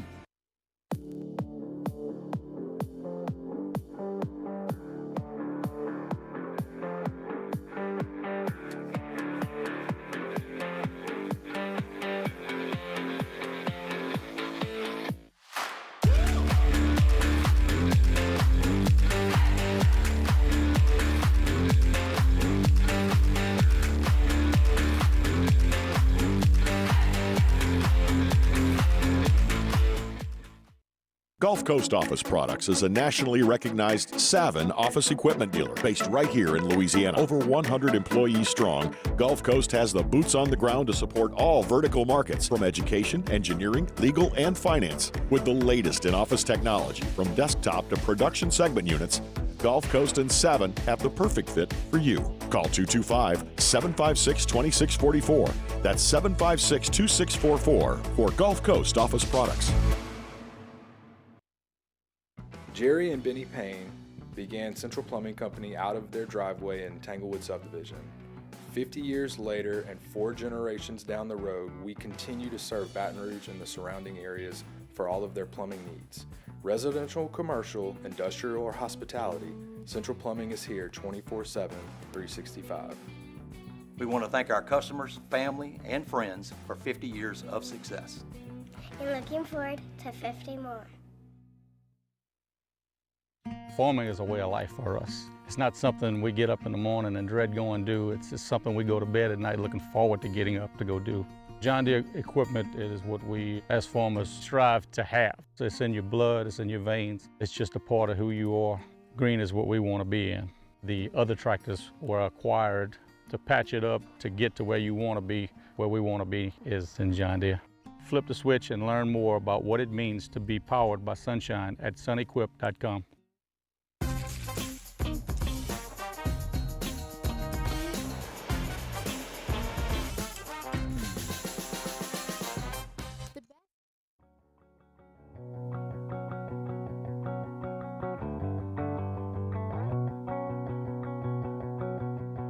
After further review, powered by Sunshine, your hometown John Deere dealer in Louisiana. AFR is brought to you by First South Farm Credit. You know where to start. Your first call, your first visit, your first option when it comes to buying land in Louisiana is First South Farm Credit. And honestly, it doesn't even have to be land in Louisiana, because First South Farm Credit can help you buy land in any of the contiguous 48. And they've got more than 40 branches in Louisiana, Mississippi, and Alabama. So if you're right here in the Southeast, there's First South Farm Credit locations all near you. But remember, like, for example, let's say a lot of our audience in New Orleans, of course. You're living in New Orleans, maybe you're starting to build a family, grow a family. You want to move to the North Shore like a lot of people do. You want to buy the 100 acres in Tangipahoa. You can. And First South Farm Credit can help because they have an office in Amite. So you can walk in there, you can do business with someone who talks like you, lives where you live, and help you buy land wherever you want to buy land in the contiguous 48. It's First South Farm Credit. If you're thinking of buying land, your first call, your first option should be First South Farm Credit. FirstSouthLand.com. All right, back here on a Tuesday edition of AFR. On 3, they're doing their yearly offseason pressure ratings for college football. They go through each of the conferences in the Power 5, well, I guess now the Power 4, and give a pressure rating for every head coach. They are abundantly clear to tell you that this is not a hot seat list. It's a pressure gauge, right? They go through, rank every coach, pressure, low, medium, high, extreme. Extreme would obviously lend you to believe that somebody's on the hot seat, but anyway, not a hot seat list. So I said, okay, let's give a look-see. I can have an open mind about that. Let's give it a look-see. Well, when you get to Brian Kelly, it says Brian Kelly's under high pressure, which, okay, I won't disagree with that, but I'll explain why momentarily. The write-up talks about the pair of double-digit season win seasons at LSU so far in his first 2 years after he left Notre Dame because he didn't think the Irish could win a national title, and the pressure of like the predecessors at LSU, obviously Saban, Miles, all winning a national championship, the last 3. Everything we've always talked about the embarrassing defensive outputs, overhauling the staff. It goes through everything. But the part that got me was at the end, where it says, quote, if the Tigers don't make the expanded playoff this fall, Kelly will enter the 2025 season with the pressure cooker ratcheted up to another level. And I just disagree with that. Yes, Brian Kelly is under high pressure at LSU. You know why? Because everybody who coaches football at LSU would be under high pressure. It's one of the most demanding jobs in the country for all the reasons that they listed, and those reasons were completely valid. You want to get over the hump. The last 3 coaches have won a national championship. You left your previous school because you didn't think you could win one there, and you're right. All of those reasons. Yes, it's in the SEC, the best conference, demanding fan base, demanding administration, all of it. Very high pressure. But we've got to stop with that last line. If the Tigers don't make the expanded playoff, the pressure cook is ratcheted up another level. What does that mean? Are you telling me if LSU doesn't make the playoff, you think Brian Kelly's on the hot seat? Because I don't. I think what we have to do is stop saying that Brian Kelly has such a short leash when he doesn't. You've won 10 games in each of the last 2 years. I get it. 9-3 and the 10th in the bowl. I understand. And we can get into that. But you have an SEC West Division crown under there, under your belt in that same time frame. And here's the biggest reason that I believe of all. I think heading into year 3, which you've seen you've seen Brian Kelly have immense success at each of his stops. 1. But number 2, I believe they finally have it where they want it at LSU in that building to steal a word Brian Kelly used an awful lot his first 2 years, from an alignment standpoint. I think you finally have the pieces in place staff-wise to make this thing work at LSU. That's a conversation we've had plenty, whether that's bringing in Bo Davis, which they mentioned Bo Davis by name in this write-up, bringing back Corey Raymond, bringing back Blake Baker to run, Frank Wilson. You have all these Louisiana ties combined with great coaches on the field. You finally have that where you want it. Look at the way LSU's recruiting right now. We just talked about it with Shea Dixon in the last hour. LSU's set up to go on a heater potentially on the recruiting trail here through the summer months, specifically on the defensive side of the ball, specifically at positions of need. You have a top 3 class right now, which you only have 12 commits in. Alabama, who's one spot ahead of you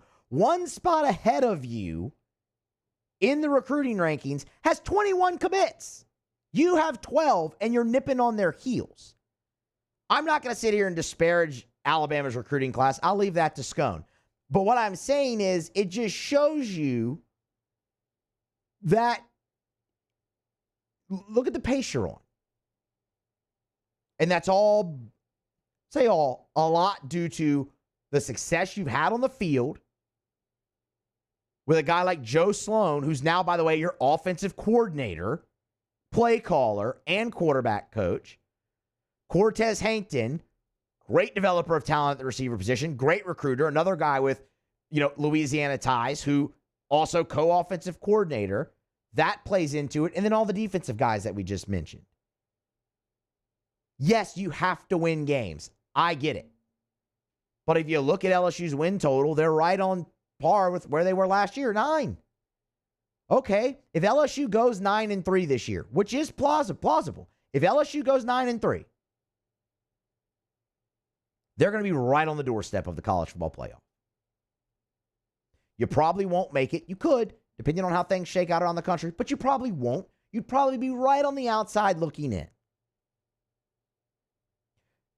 But having that, possibly getting to another 10-win season, having everything in place and the way that they're recruiting, would you really be like, that darn Brian Kelly, he can't hack it, he can't do it here, he's on the hot seat. If they don't do it now, then it's over. Some people probably will. But those people don't necessarily think rationally. It's going to depend a lot on how it would look. If LSU completely bottomed out, if their defense was as bad as it was in 2023, and they completely bottom out and go 7-5, then okay.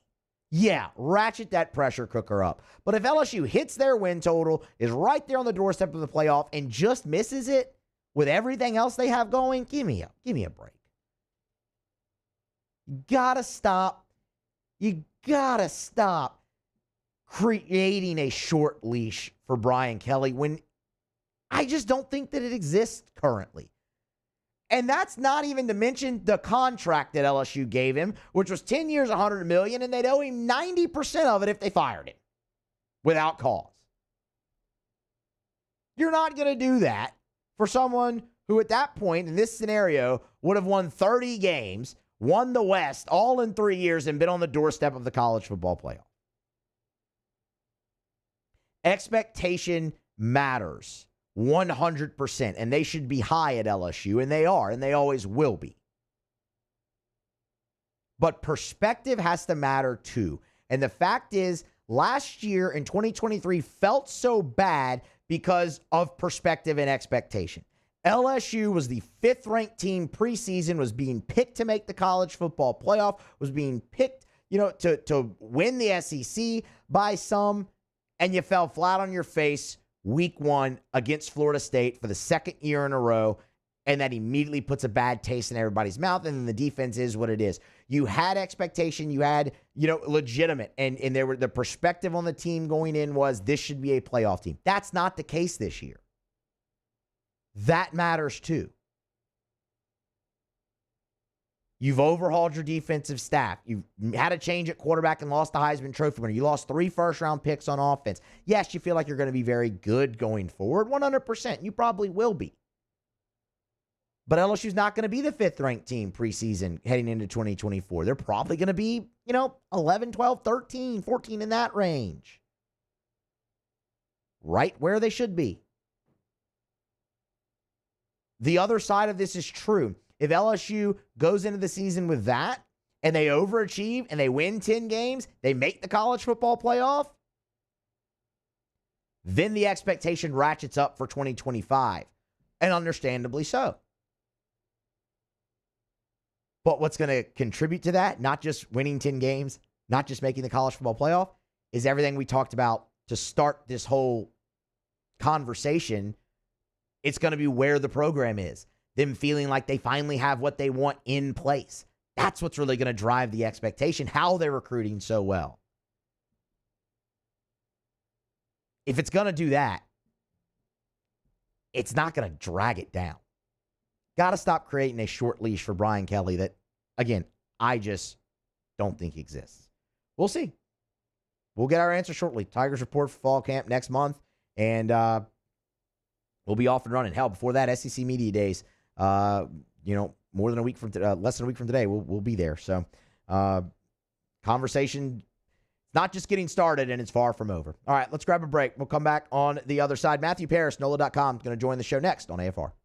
AFR. Brought to you by River City's 1 Hour Air, where they're always on time or you don't pay a dime. 752-0001, 752-0001, where they're always on time or you don't pay a dime. I love sharing 5-star Google reviews. Here's one from Ricky Gomez, who said Chris, his technician, was very professional and knowledgeable during the HVAC evaluation. He provided details and recommendations in a clear and concise manner. That's one of the things that always stands out. If you're having an issue with your AC or your heater, and River City's 1 Hour Air sends out a technician for an evaluation, they're going to explain your options to you. And that may sound simple, but none of it, I don't know anything about an HVAC, neither do you. Let's be honest. So whenever they go get up in your attic or they go look at your HVAC unit on the side of your house and they come talk to you, they're going to explain very clearly what's happening and your options to remedy it. It's River City's 1 Hour Air. Look for the big yellow vans and trucks with the giant clock on the side. 752-0001. Bayou Ford has $10,000 off F-150. $10,000 off the new 2024 Ford F-150. And all new Bayou Ford vehicles come with a 7-year, 100,000-mile warranty. The crew at Bayou Ford is going to do right by you.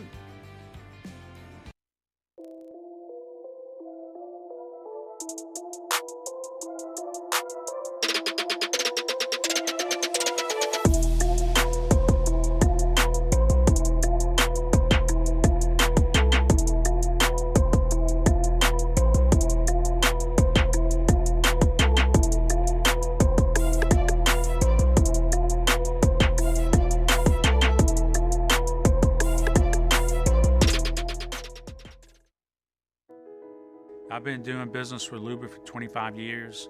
They're dependable, trustworthy. It's just the attention to detail with our clients. Our folks have years and years of experience. They're highly trained professionals, but many companies have that asset. What I'd like to think makes Luba a bit different is that we use those talents in a way that truly is dedicated to serving the needs of the folks who depend on us. BRAC teamed up to reimagine your parks, and you imagined big. With your help, we went to work, creating 12 beautiful community parks across the parish. A family-sized water park, miles and miles of trails, and parks just for your dogs. There are more places to splash, to explore, to run wild, and even soar. You imagined, we delivered. Gold. BRAC, your #1 park system in the nation. Electricity is all around us, and our families depend on it.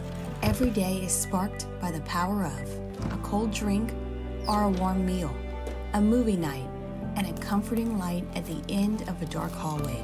From sunrise to sunset, playtime to bedtime, our team is ready to take care of your electrical needs, even in the case of an after-hours emergency. The light in your life shines brighter with Mr. Electric. Hey, it's Matt Moscona. For years, you've heard me tell you about Insurance Network of Louisiana, helping you find better coverage for less money. But it's not just for your home and auto. They also offer commercial property. So, retail stores, professional offices like doctors, dentists, attorneys, clothing boutiques. Insurance Network of Louisiana can find you better coverage for less money. They service the entire state of Louisiana, and they're local. So call today at 293-0450 or lainsurance.net. At Relief Windows, we're more than windows. We're windows, doors, hardy plank, and vinyl siding. But our number one product is always customer satisfaction. Visit us online.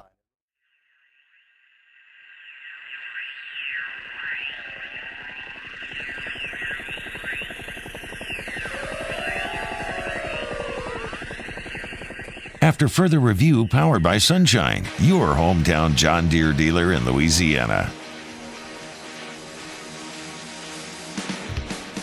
Rolling along, hour number 2 of After Further Review. Musso in for Moscona. Continue the conversation around the New Orleans Saints and their offseason. We know it's going to be a pivotal year, obviously, for the team, for the franchise in 2024. Matthew Parrish, NOLA.com, wrote an interesting piece today over there about Saints on the hot seat when he looked at front office, coaches, players. Which players, front office, coaches have the most at stake heading into 2024? There's some obvious ones, but there's some ones in there that I also saw that I'm like, I never really thought of it that way. So Matthew Parrish joins us now to talk about that piece. He's on Twitter at Matthew_Parrish, Paras. Matthew, we appreciate the time. How are you? Hey, I'm doing well. Thanks for having me. Absolutely. So, all right, a few of them fascinated me, and I want to get to those, but I feel like we have to obviously start where you started with the obvious and Dennis Allen. I want to frame it this way for you, though. Is there a scenario that you see short of making the playoffs that allows Dennis Allen to return in 2025? Yeah, I mean, if Derek Carr gets hurt and like a bunch of starters get hurt, I mean, maybe that's the situation, right, that you could imagine that happening. Or say, like, let's say Derek Carr gets hurt in the beginning of the season, misses the first 8 weeks, they're 1-7, then Carr returns, they finish the year hot, and Dennis Allen could maybe point to that and say, see, if we had Carr the whole year, or if we had our pieces in place, we would have been a playoff team. Like, it's those sorts of situations that maybe they give him, maybe they're lenient that way. It just depends. But, I mean, the facts are that, you haven't made the playoffs. His first 2 years, 3 years total, the pressure's on. It's going to be it's setting up to be a do or die season. You had Derek Carr on there as well, which makes sense. I mean, the head coach and the quarterback are going to be tied together, especially Dennis Allen and Derek Carr. I mean, from their time with the Raiders to now in New Orleans. The contract's always the interesting thing with Carr, especially after the restructure. We know the Saints, I mean, they don't care about a salary cap. They'll do whatever they have to do. What have you given any thought to what it would look like for them to potentially off-ramp after a 2024 season if they wanted to?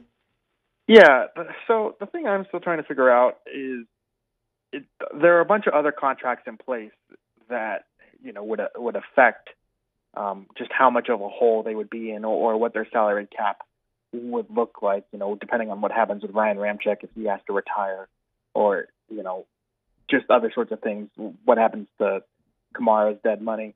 But the way that the Saints, I think, feel about it is that if they absolutely had to, they could get out from it. They restructured last year, or his contract last year. The contract was actually designed to be restructured just to get some wiggle room for this past off season. So it is more costly now after restructuring it, but it's not impossible. And so I think if they were forced to do it, if they felt like they were forced to do it, they could. But it's also not the most palatable thing in the world either. What do you think would happen to a guy like Clint Kubiak in a situation like this? Yeah, I left him off that list partly because I wrote about the most important Saints for 2024, and I didn't want to repeat myself one for one for those. But I put him. I think he's kind of behind Derek Carr, the second most important Saint.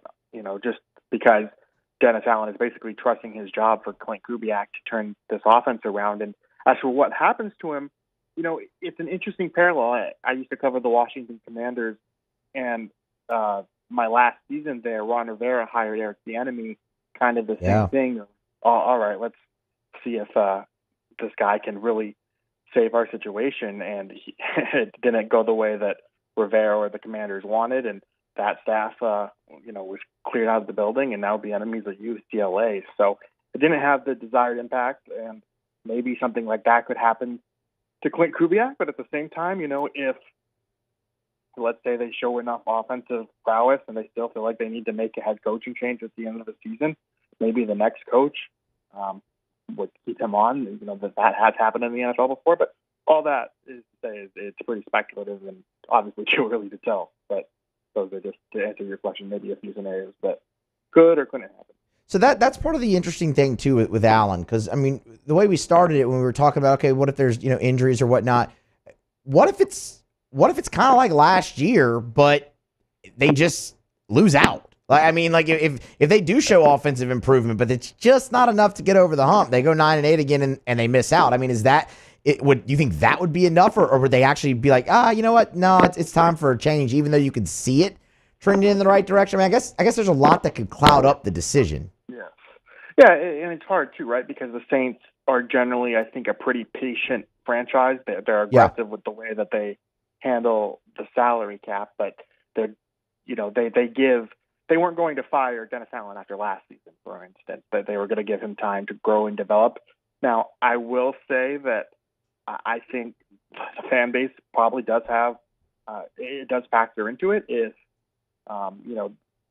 that there's a general apathy out there toward Dennis Allen, or if season tickets aren't the way that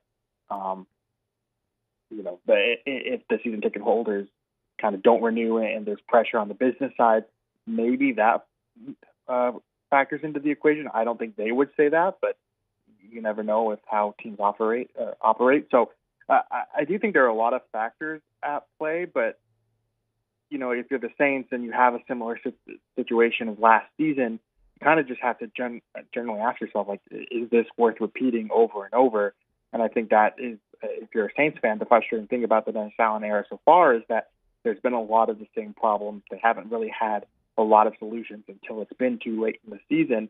And so, is it worth doing the same thing over and over again?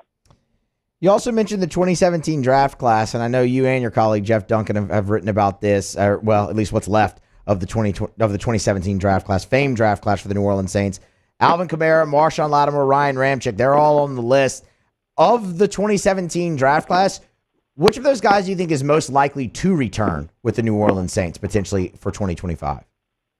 I think Lattimore, in terms of if he can reestablish himself as a top-tier corner in the NFL, he's still young enough. Like with Kamara, it's kind of hard to, he's 28, he'll be 29. Even if they rework his contract, there's a entire possibility that he could return for 2025. But, as it stands now, if they don't rework his contract, then they're pretty much it's pretty much set up to where they would part ways at the end of the season. I think either of those guys could play themselves back into the Saints' future, but I think Lattimore, just because it's a lot harder to find a top-tier cornerback or best in the league type of cornerback than it is, I think, a running back.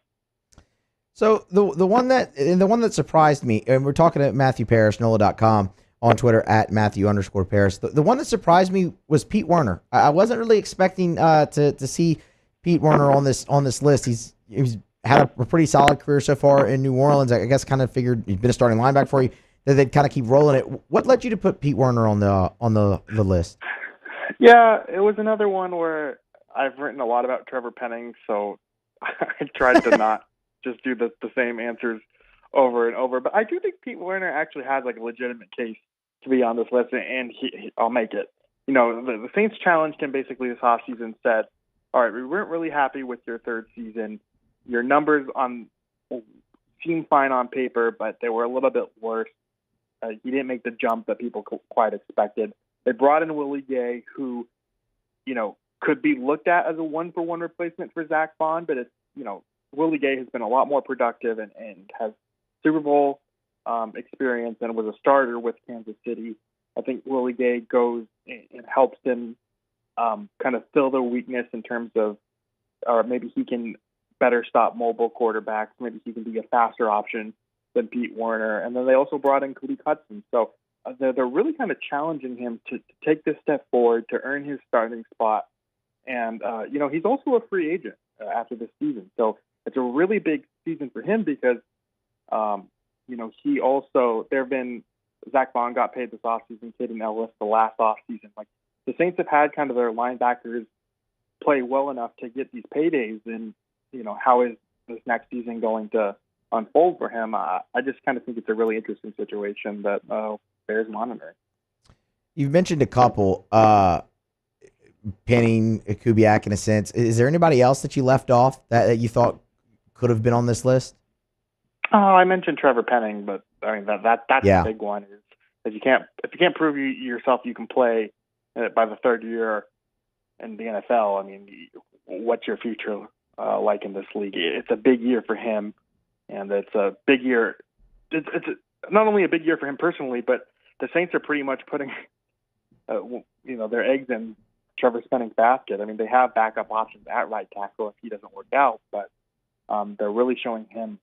They're giving him a vote of confidence right now. So we'll see how that situation unfolds. But yeah, he would be another one that I would have put on the list. But I threw in Mickey Loomis at the end there just to mention him, so I didn't get reader complaints and saying, "What about the GM?" Oh yeah, well that's where we were going next. What about the GM? Boy, oh boy, he got turned up on Mickey a little bit last season. A couple interesting media availabilities mixed in between there as well. Some interesting comments. And look, it hasn't been great from a personnel standpoint. Everyone knows how ingrained Mickey is into that organization, though. I mean, he's been part of it since 2000. Like, he's seen the worst of it, like the lowest lows, the highest highs, and everything else in between. Is there any scenario you would see where Mickey Loomis doesn't get to go out on his own terms? I mean, they would really have to bottom out, right? I mean, they have to be the worst team in the league. They'd have to, nothing. I mean, I understand that last season didn't go the way that the Saints wanted, that, there was some rumors of whether he would step aside to give, Kai Harley and, or maybe Jeff Ireland a shot. But it's just he was pretty adamant that that's not going to happen. He still seems pretty adamant that he has plenty left to give. And, I think Dale Benson, the Benson family, they trust Mickey Loomis to run this.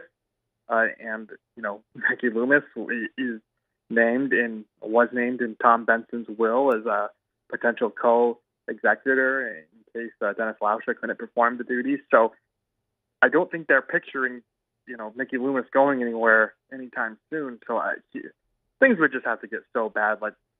You would need some, I don't know, Dan Snyder stuff, to plague the franchise and have it be all sorts of negative, stuff that doesn't really seem entirely realistic right now. I'd be very surprised if, even if they go 5-12, I don't think he'd really be in danger of losing his job. Oh Lord, yeah, they don't need that. We don't need the Dan Snyder stuff. Coming. I mean, look. The history of this state. I mean, anything's possible, but yeah. Well, okay, we'll see with Mickey. It's definitely I want to say the honeymoon ended because the honeymoon ended a while ago, obviously from Super Bowl and whatnot. But last season, it kind of felt like for the first time it was like, oh, this is what it feels like again to for it to be 2003. But we'll see with Mickey Loomis. Matthew Paris, NOLA.com. On Twitter, at Matthew_Paris, Paris, Paras. We appreciate the time as always, man. Thank you. Yeah, appreciate it. Thanks. Absolutely. New Orleans Saints, they continue through their offseason. Get set to report to training camp here shortly out in Irvine, California. We'll grab a break, but first, South Point Volkswagen. Oh, not first. Oh, see, you weren't ready this time, Alondra. Now, South Point I know. Volkswagen. Wait, hold on. I should have actually wrote it down instead of you this time. Ah. Oh, no, that's on me. We're all holding, it's because I was making fun of you. We're all holding pins right, in our hand in now, this studio, and none of us are using them. Let's hear from Matt about South Point Volkswagen. Brought to you by South Point Volkswagen. SouthPointVW.com. Y'all, it is a great time right now to get on by South Point Volkswagen, especially if you have if you're looking for a new vehicle, want to get the best deal for your trade-in. Right now, the trade-in and trade-up event going on at South Point Volkswagen. They have amazing deals. You can drive away in a Taos right now, the compact SUV, 0% for 60 months right now at South Point Volkswagen. Airline just north of Highland, southpointvw.com. Also great deals on Atlas and Crossport. They want your certified pre-owned vehicles, so get on by and trade them in at South Point Volkswagen. All right, we'll grab a break. Come back on the other side. It's Tuesday edition of AFR presented by Sunshine Musso in for Moscona. We'll wrap up hour number 2 with Tigers in the Pros. Stay here. AFR. Brought to you by Action Industries, proud partner of LSU Athletics. ActionIndinc.com. That's where you find them online. You can find them on LinkedIn as well. And one of the things that I tell you often about Action Industries that I really respect the most is Action Industries, they know who they are as a business. They've been around since 1982. So in 42 years, they've really developed a reputation among the petrochemical and refinery markets. And so when it comes to those contractors, these industrial and commercial contractors, like their safety record is exemplary. The work that they do is exceptional, which is why they thrive on repeat business. Well, you don't keep getting hired for 42 years if you're not doing great work. That's Action Industries. But also they know who they are. There's some giant companies that do these mega projects, and they're not going to bid on a $200 million project. But if you have a 100-man job, that's their sweet spot. They're perfect for that. You need to get to know Action Industries. ActionIndinc.com. Bayou Chrysler Dodge Jeep Ram is taking $20,000 off new 23 Ram 1500 trucks. We're open for business in our beautiful new showroom and taking $20,000 off the powerful Ram truck. All new Bayou vehicles come with a 7-year, 100,000-mile warranty. The crew at Bayou Automotive is going to do right by you.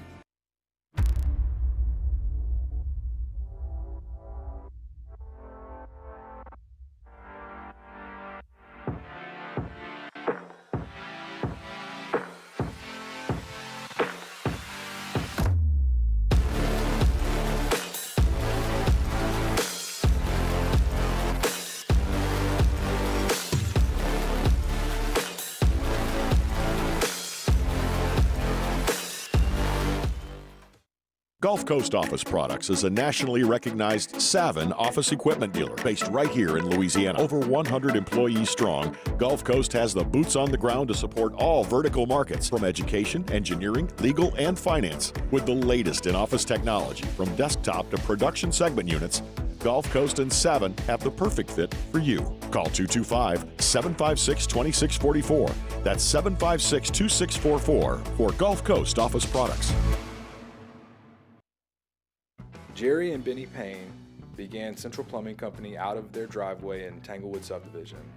50 years later and 4 generations down the road, we continue to serve Baton Rouge and the surrounding areas for all of their plumbing needs.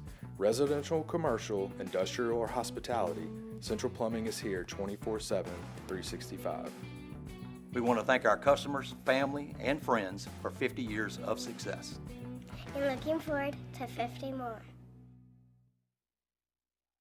Farming is a way of life for us. It's not something we get up in the morning and dread going do. It's just something we go to bed at night looking forward to getting up to go do. John Deere equipment is what we as farmers strive to have. It's in your blood, it's in your veins. It's just a part of who you are. Green is what we want to be in. The other tractors were acquired to patch it up to get to where you want to be. Where we want to be is in John Deere. Flip the switch and learn more about what it means to be powered by sunshine at sunequip.com. I've been doing business with Luba for 25 years. They're dependable, trustworthy. It's just the attention to detail with our clients. Our folks have years and years of experience. They're highly trained professionals, but many companies have that asset. What I'd like to think makes Luba a bit different is that we use those talents in a way that truly is dedicated to serving the needs of the folks who depend on us. Gulf Coast Bank and Trust is giving our customers the power to bank anywhere, anytime during this challenging event. And we're right there with you. Our mobile banking app is a... After further review powered by Sunshine, your hometown John Deere dealer in Louisiana. Remind you about Michelle Weighing and Measurement, Michelle.com with 30 offices across 11 different states. If you weigh or measure something, Michelle sells, services, rents the products used to weigh and measure. No matter where you are, you can ship your precision measurement devices to Michelle, and they'll calibrate them for you, send them back, or they'll just come to your office, pick them up, and bring them back. They can also do on-site calibration. If you have equipment that can't leave or you don't want it to leave, they can come do on-site calibrations as well with their mobile calibration labs. It's Michelle Weighing and Measurement, online at Michelle.com. Louisiana-born, Louisiana-owned and operated for 76 years. They've continued to grow, expand their footprint while maintaining that local ownership, local feel, handshake deals, face-to-face sales. It's Michelle Weighing and Measurement. They're also hiring. Check out the careers tab at Michelle.com. Again, online at Michelle.com, Michelle.com.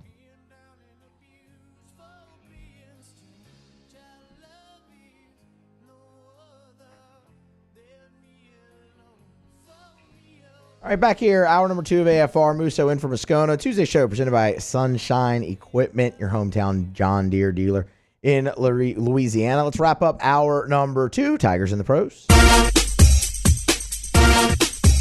Tigers in the pros. They still bleed purple and gold. They're just really rich now. Major League Baseball All-Star Weekend fast approaching. And part of that is the All-Star Futures game. And LSU will be well represented in that. Dylan Cruz named to the National League team with the in the Futures League, or I should say the Futures game. Trey Morgan to the American League. So 2 former Tigers from the 2023 team there. Obviously, Cruz just getting the call up to AAA not too long ago. The number 4 ranked prospect overall in Major League Baseball.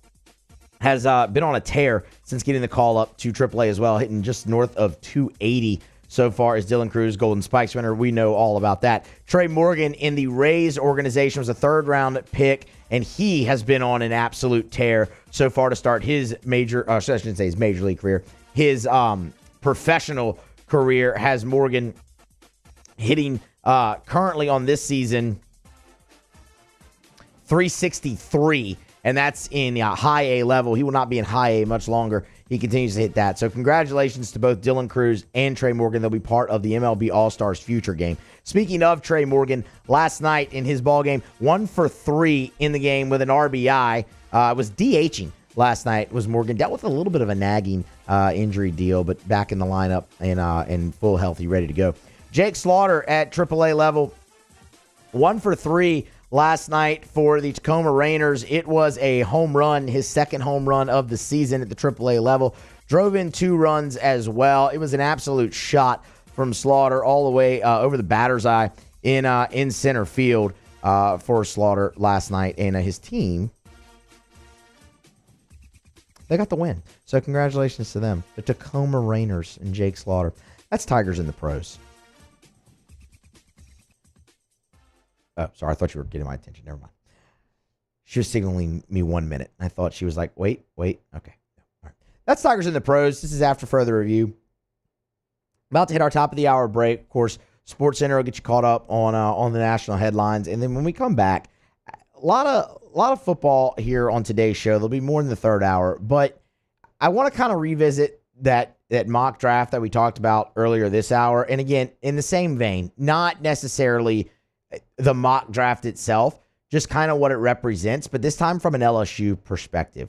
Looking at it, LSU is on the verge, or has the potential, I should say, to make a boatload of school history in the 2025 NFL draft. We'll explain that coming up at the top of the hour. Again, that'll follow Sports Center. It's after further review. Tuesday show is always brought to you by Sunshine Equipment. Musso in for Moscona. Hour 3 is next. AFR. Brought to you by Relief Windows and ReliefWindows.com. You know, when we talk about Relief Windows every day, I always say windows, doors, siding. And now shutters as well. They do your indoor shutters. Same thing as the windows. Custom made, measured to fit your windows, custom fit for your windows, lifetime warranty on your windows, your shutters. But Brandon, you often hear say their number one product is customer satisfaction. And that's not just a catchy line. That's not a cliche phrase. Have an experience with Relief Windows and you'll understand. They go to the ends of the earth to make sure their customers are thrilled with the work they do. As a matter of fact, Relief Windows never takes $1 from you. You will not, no deposit, no down payment. They take all the risk. They will not take $1 until you're thrilled with the work they do. Who else does that? Only Relief Windows. Check them out online at ReliefWindows.com. I've been doing business with Luba for 25 years. They're dependable, trustworthy. It's just the attention to detail with our clients. Our folks have years and years of experience. They're highly trained professionals, but many companies have that asset. What I'd like to think makes Luba a bit different is that we use those talents in a way that truly is dedicated to serving the needs of the folks who depend on us. The Windsor Senior Living Community in Mandeville, Louisiana is a beautiful, vibrant apartment community geared towards seniors. They are nestled right in the heart of Mandeville, where seniors live a more carefree lifestyle in spacious apartments with the peace of mind that comes from having a little extra help. Call the Windsor at 985-624-8040 to schedule a lunch and tour. Come see how the Windsor can be your passport to peace of mind. Breck teamed up to reimagine your parks, and you imagined big. With your help, we went to work, creating 12 beautiful community parks across the parish. A family-sized water park, miles and miles of trails, and parks just for your dogs. There are more places to splash, to explore, to run wild, and even soar. You imagined, we delivered. Gold. Breck, your #1 park system in the nation.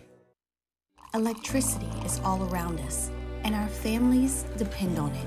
Every day is sparked by the power of a cold drink or a warm meal, a movie night, and a comforting light at the end of a dark hallway. From sunrise to sunset, playtime to bedtime, our team is ready to take care of your electrical needs. Even in the case of an after-hours emergency, the light in your life shines brighter with Mr. Electric.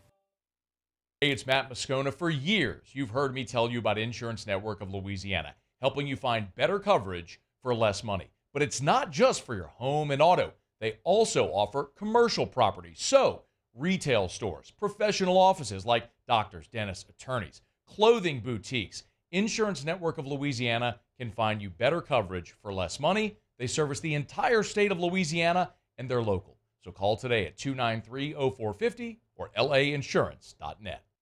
Gulf Coast Office Products is a nationally recognized Savin office equipment dealer based right here in Louisiana. Over 100 employees strong, Gulf Coast has the boots on the ground to support all vertical markets from education, engineering, legal, and finance. With the latest in office technology from desktop to production segment units, Gulf Coast and Savin have the perfect fit for you. Call 225-756-2644. That's 756-2644 for Gulf Coast Office Products.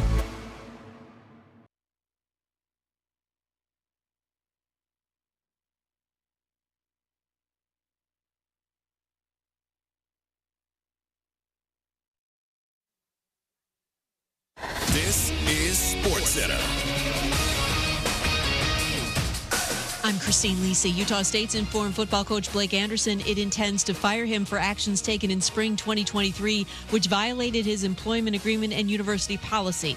The violation related to promptly reporting issues related to sexual assault and domestic violence. Oklahoma State star running back Ollie Gordon II arrested Sunday on a suspicion of DUI in Oklahoma, registered breath alcohol content levels of 0.11 and 0.10. One day after Klay Thompson agreed to sign with the Mavericks over the Lakers as an NBA free agent, his father Michael, former Lakers star and Lakers radio analyst, admitted not feeling much of a congratulatory mood. obviously it's Clay's decision. It's his life. He's a grown man, but I'm really disappointed. I was hoping, as you can assess, that he would be a Laker. And it was close. It came down to the Lakers and the Mavs, but the Mavs won out. But you know me, I was hoping and praying he'd finish his career with the Lakers. Michael Thompson on Sirius XM NBA Radio. Clay's Mavs deal 3 years, $50 million. Magic forward Jonathan Isaac agreed on a 5-year, $84 million contract renegotiation and extension, reports ESPN's Adrian Wojnarowski. ESPN Radio is presented by Progressive Insurance, making it easy to save money. When you bundle your auto policy with home, condo, or renters, you'll earn a multi-policy discount. Easy to bundle, easy to save. Visit progressive.com. Matt Moscona. I'm very important. After further review. Say it one more time. After further review with Matt Moscona. And here we go. Live from the Mercedes-Benz of Baton Rouge Studios. That's right.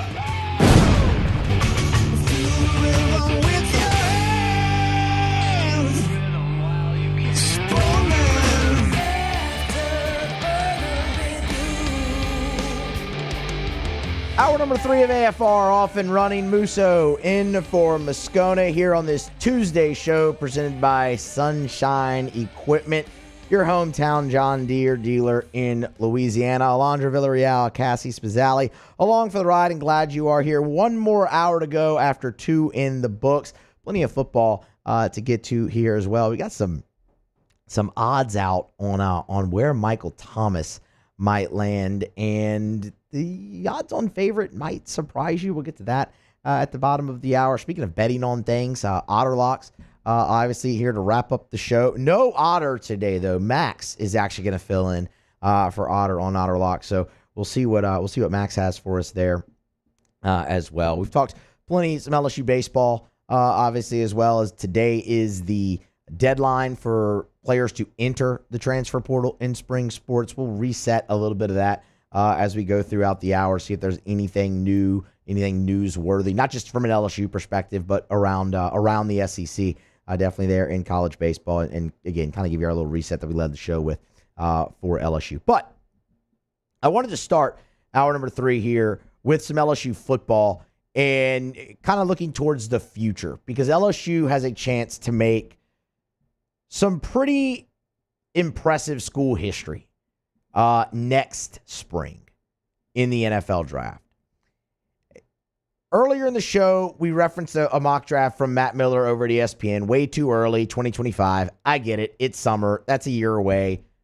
But again, it's less about the mock draft itself and more about what it could represent for LSU. Matt Miller projects Will Campbell to go 6th overall to the New England Patriots. Shouldn't be a surprise. You've seen Will Campbell mostly in the top 5 of these drafts.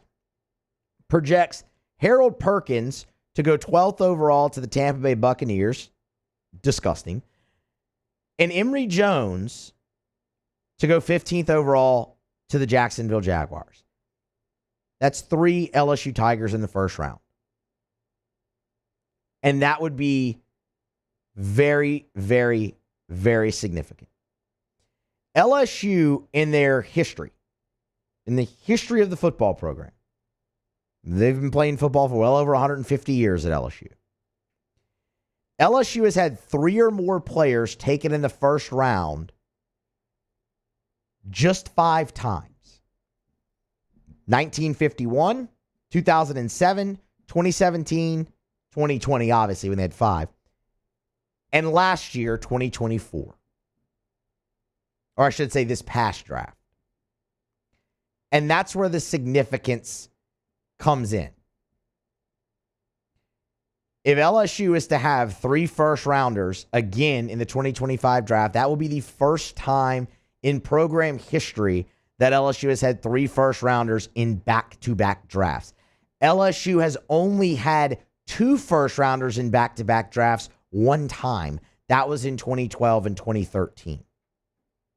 When you think of all the talent that LSU has pumped into the NFL, specifically lately in the golden era of LSU football, for that to have not happened is a little astonishing. At least for you to have back-to-back years of 2 players. And that's only happened once. And I think this can happen. I think this has a great chance of happening for a number of reasons. Number one, all 3 of those guys listed should be listed, deserve to be listed, and could easily go in the first round. But I don't think LSU stops at 4. At 3. They could get 4 in this one. And in that same vein, having that buffer could, if something doesn't go right with one of these guys, there's an injury or something like that, God forbid, and one of them slips out of the first round, you have a guy like Garrett Nussmeier who could absolutely play himself into a first-round draft pick. Absolutely.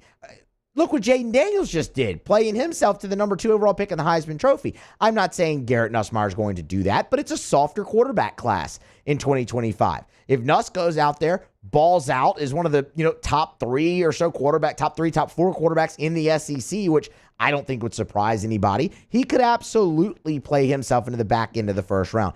Kyron Lacey, same deal. Brian Thomas was not a projected first-round draft pick to start last football season. He played himself into that. Kyron Lacey could absolutely do that, especially seeing what you saw from him towards the end last year and getting to that point now heading into 2024 where he's looked upon as the guy. So you have those 3 guys that could easily get you there, but you also have a built-in buffer with other guys who just have elite potential that could continue to play themselves there. A couple more things. This run that LSU is on right now with first-round draft picks is already the best in school history. Since the 2020 draft, so 4 years, not even a full 5-year sample yet, but 4 years, LSU has had 10 first-round draft picks. It's the most in school history in that length of a stretch. You got close, really early in the Les Miles era, in that bridge between Miles and Saban, where, you were just on fire and winning national championships and recruiting, number 1 recruiting class here, there, everywhere. You had 8 a couple of times throughout a 5-year stretch. Right now in a 4-year stretch, you have 10. And it's not even just 2020 weighting it down. Sure, that's 5, that's half. I get it. But you also had another year with 3 in 24, and you could have another. When you look at that, it's fair to ask the question, man, you got all the talent, where's the wins? And that'll come together. You've seen that plenty at LSU. That will come together. But the talent that LSU is pumping out into the first round is on a pace that you haven't seen in the history of the program over the last 4 years. 10 first-round draft picks. The other bit of history that LSU could make, told you it was a lot, would be Will Campbell. LSU has never had an offensive tackle taken in the first round of the NFL draft. You haven't had an offensive lineman taken in the first half of the NFL draft since Alan Faneca in 1998. You know that. Will Campbell has a great chance to be the first. And then you have another one in Emory Jones. And that just shows you, we could sit here and talk all we want to, or blue in the face about the job that Brad Davis has done recruiting along the offensive line. And the proof is there just in the guys you've gotten to campus. But when you are able to potentially put 2 offensive tackles into the NFL draft in the first round, when you haven't done it in the history of your program, that's going to be the biggest cosign ever for Brad Davis. And it's a huge testament to a guy like Will Campbell and Emory Jones too. Like there hasn't been a year where it feels like that, I don't even want to call it a record, that dubious distinction for LSU is more poised to fall than this year with both of those guys. And I mean, if you just look at Will Campbell, y'all, we went through some of this yesterday when we talked about him being named to first team preseason All-American by Walter Camp. Entering his 3rd year, as impressive as he's been from a production standpoint, not allowing a sack at all as a sophomore, as impressive as that is, it's the durability and the reliability. What say the best ability is availability? That's Will Campbell. Will Campbell started every single game that he's played in his LSU career with 26. And on top of that, He's played every offensive snap in 15 of LSU's 17 SEC games. The durability, the availability, combined with the production, he has just been a really special player. And enjoy him this next year. Yes, you've been doing awesome on the offensive line. That will continue. But Will Campbell's don't just grow on trees. Where you have that combination of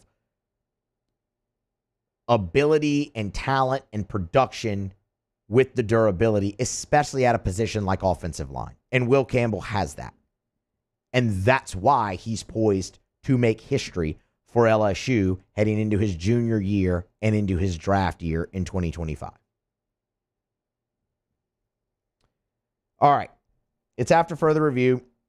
Musso sitting in for Moscona here on this Tuesday. We're brought to you by Sunshine, your hometown John Deere dealer in Louisiana. We're going to grab a break, come back on the other side, switch gears a little bit, kind of update you one final time on the transfer portal around college baseball, reset a little bit of what we talked about earlier in the show with LSU and where they stand now that the portal deadline is approaching. That is tonight. Tonight is the deadline. So we'll get you caught up on that as well. Otter Lock still to come. It's Tuesday AFR. Stay here. AFR. And when it is 94 degrees outside, I can't even imagine spending time outside during the Louisiana summers without a swimming pool. We got one in our house. I'll never own a home without a swimming pool again. If that's your dream, to have a beautiful custom pool built at your home, or if you had a pool that quite honestly just needs some upgrading, needs to be remodeled, you need Duplessis Builders. I'm going to give you the website. It's duplessisbuilders.net, duplessisbuilders.net. Y'all listen to this show for long enough, you know one thing about me. Especially when it comes to contractors, I'm never going to recommend to you the guy that's the cheapest. I'm going to recommend the guy that's the best. And that's the case with Duplessis Builders. Derek Duplessis, they're not going to cut corners. They will not compromise building standards to save a few bucks. At Duplessis Builders, they will walk away from a job before they put their name on something that is not to their standard. It's Duplessis Builders. If you are even thinking about building a pool, you owe it to yourself to give Duplessis Builders a look. DuplessisBuilders.net. Gulf Coast Bank and Trust is giving our customers the power to bank anywhere, anytime during this challenging event. And we're right there with you. Our mobile banking app is a smart way to manage your money and time. Gulf Coast Bank and Trust, the bank that cares about you.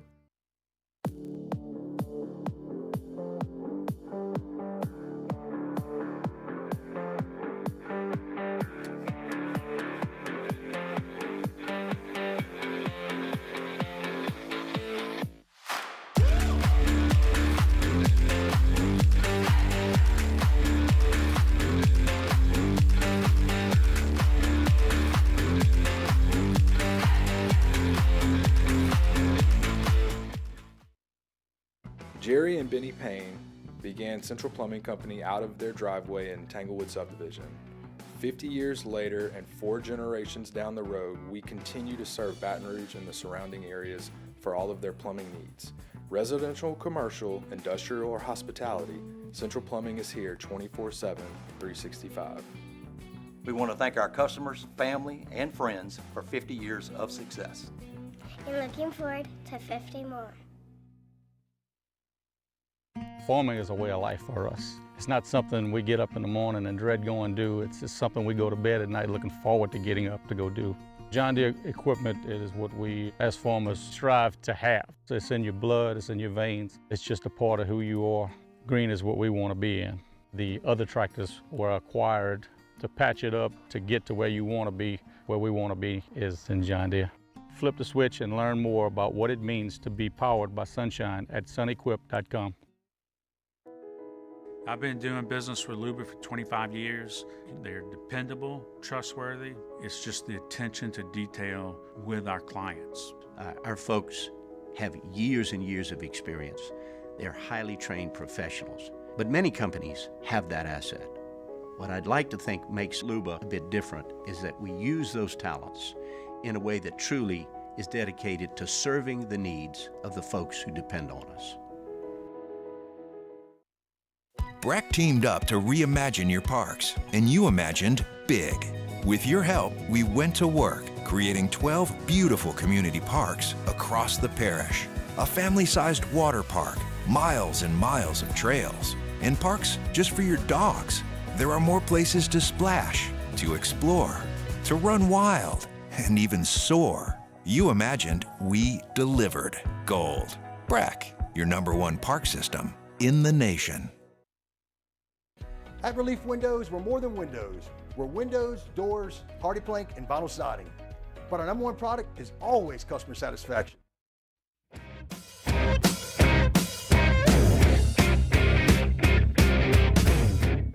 After further review powered by Sunshine, your hometown John Deere dealer in Louisiana. We're brought to you by Supper Club. You book your reservation, supperclubbtr.com, supperclubbtr.com. One of the things about Supper Club that I love is if you want to go to Supper Club and be a baller, you can do it. You want to go to Supper Club and order a $5,000 bottle of Chateau Lafite Rothschild, you can do it. You want to go have $400 shots of cognac, you can do it. You can have experiences at Supper Club that usually are reserved for Las Vegas and New York and Paris and Abu Dhabi. Like, that's here in Baton Rouge. But the thing you got to remember as well, if you want to go to Supper Club and have the best steak of your life and have a few appetizers, a dessert, bottle of wine, you can do it as affordably as any other restaurant in town. But the experience at Supper Club is unmatched. Introduced open seating at the bar, first come, first serve. So if you knock off of work, you want to head by Supper Club, you can walk in without a reservation, see if you can grab a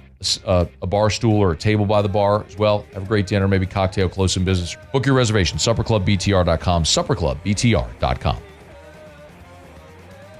The SEC Network takeover's back for another year if you're into that kind of thing.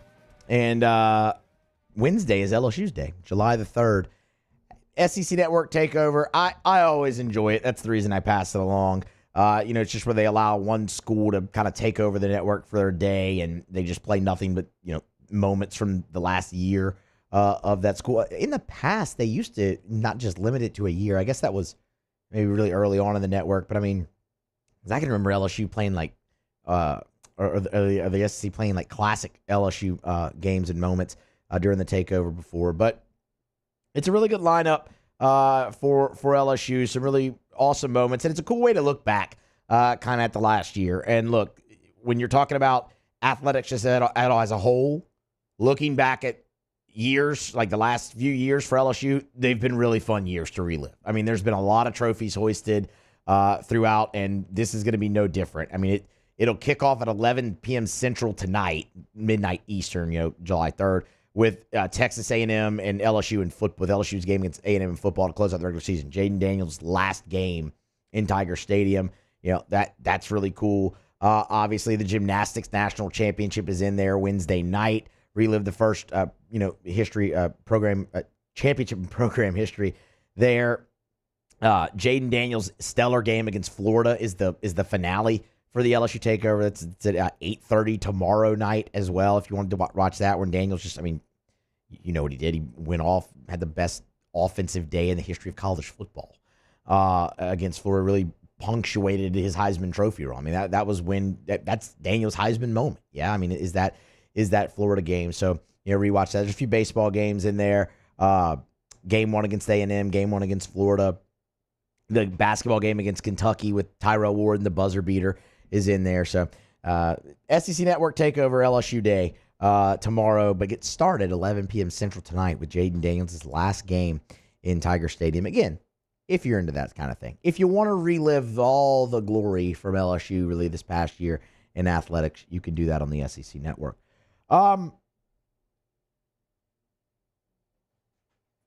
Oops. All right. Baseball transfer portal closes tonight.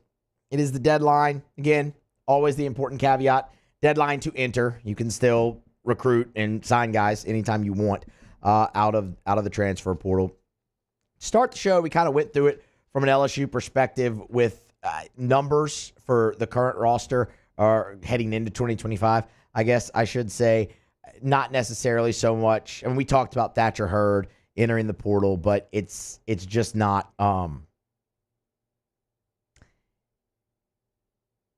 it just doesn't really do anything.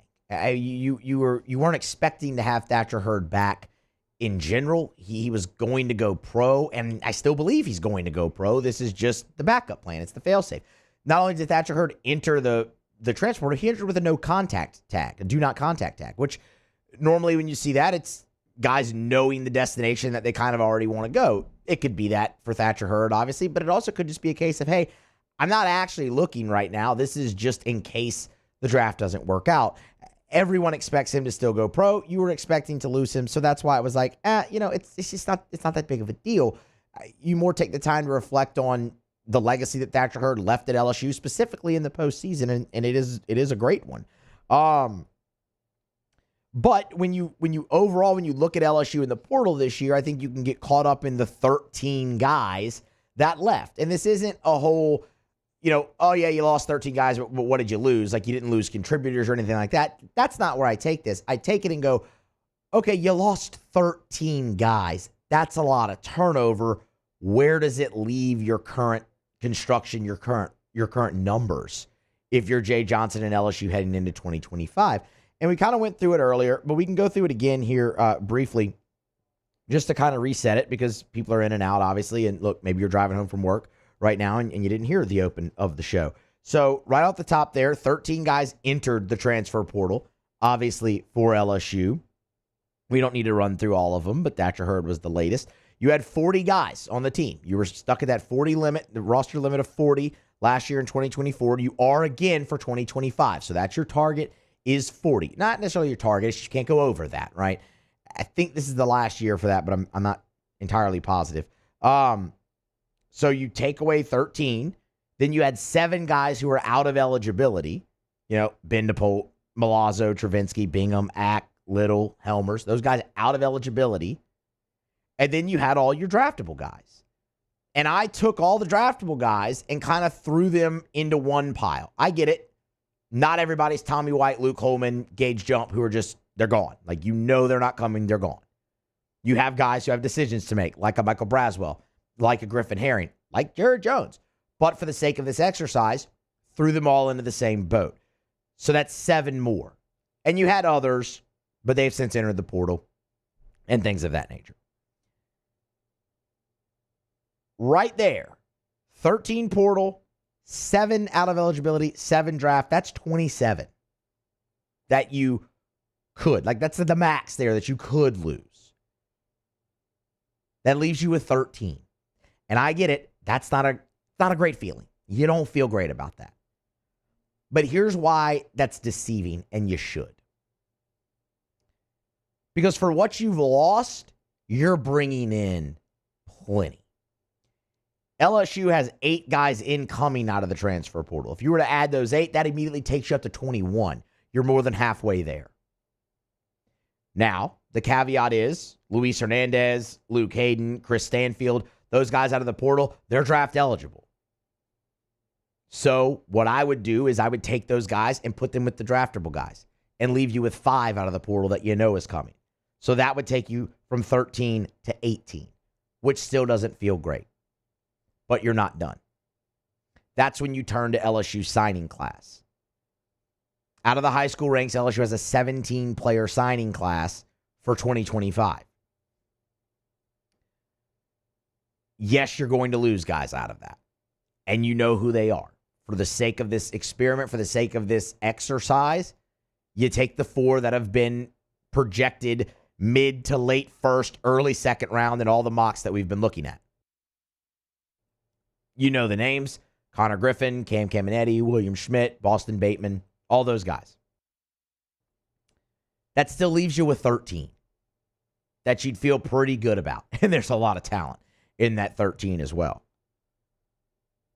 That would take you to 31. And you'd have 9 spots. And oh, by the way, you have 5 players out of the JUCO ranks coming in. Yes, they're all draft eligible, and I get that. But outside of Blaze Priester, you feel pretty good about the rest of them. And you don't feel that bad about Priester not making it to campus, right? There's a strong chance you get all 5 of those guys, and that takes you to 36, and then you have 4 spots left. And then you're looking into the draft and like, okay, does a guy like Herring or a guy like Braswell come back? And you're right there, and they're also not down in the transfer portal. There's a lot of ways to look at the turnover for LSU baseball here in Jay Johnson's now, I guess this would technically be his 4th off season, technically.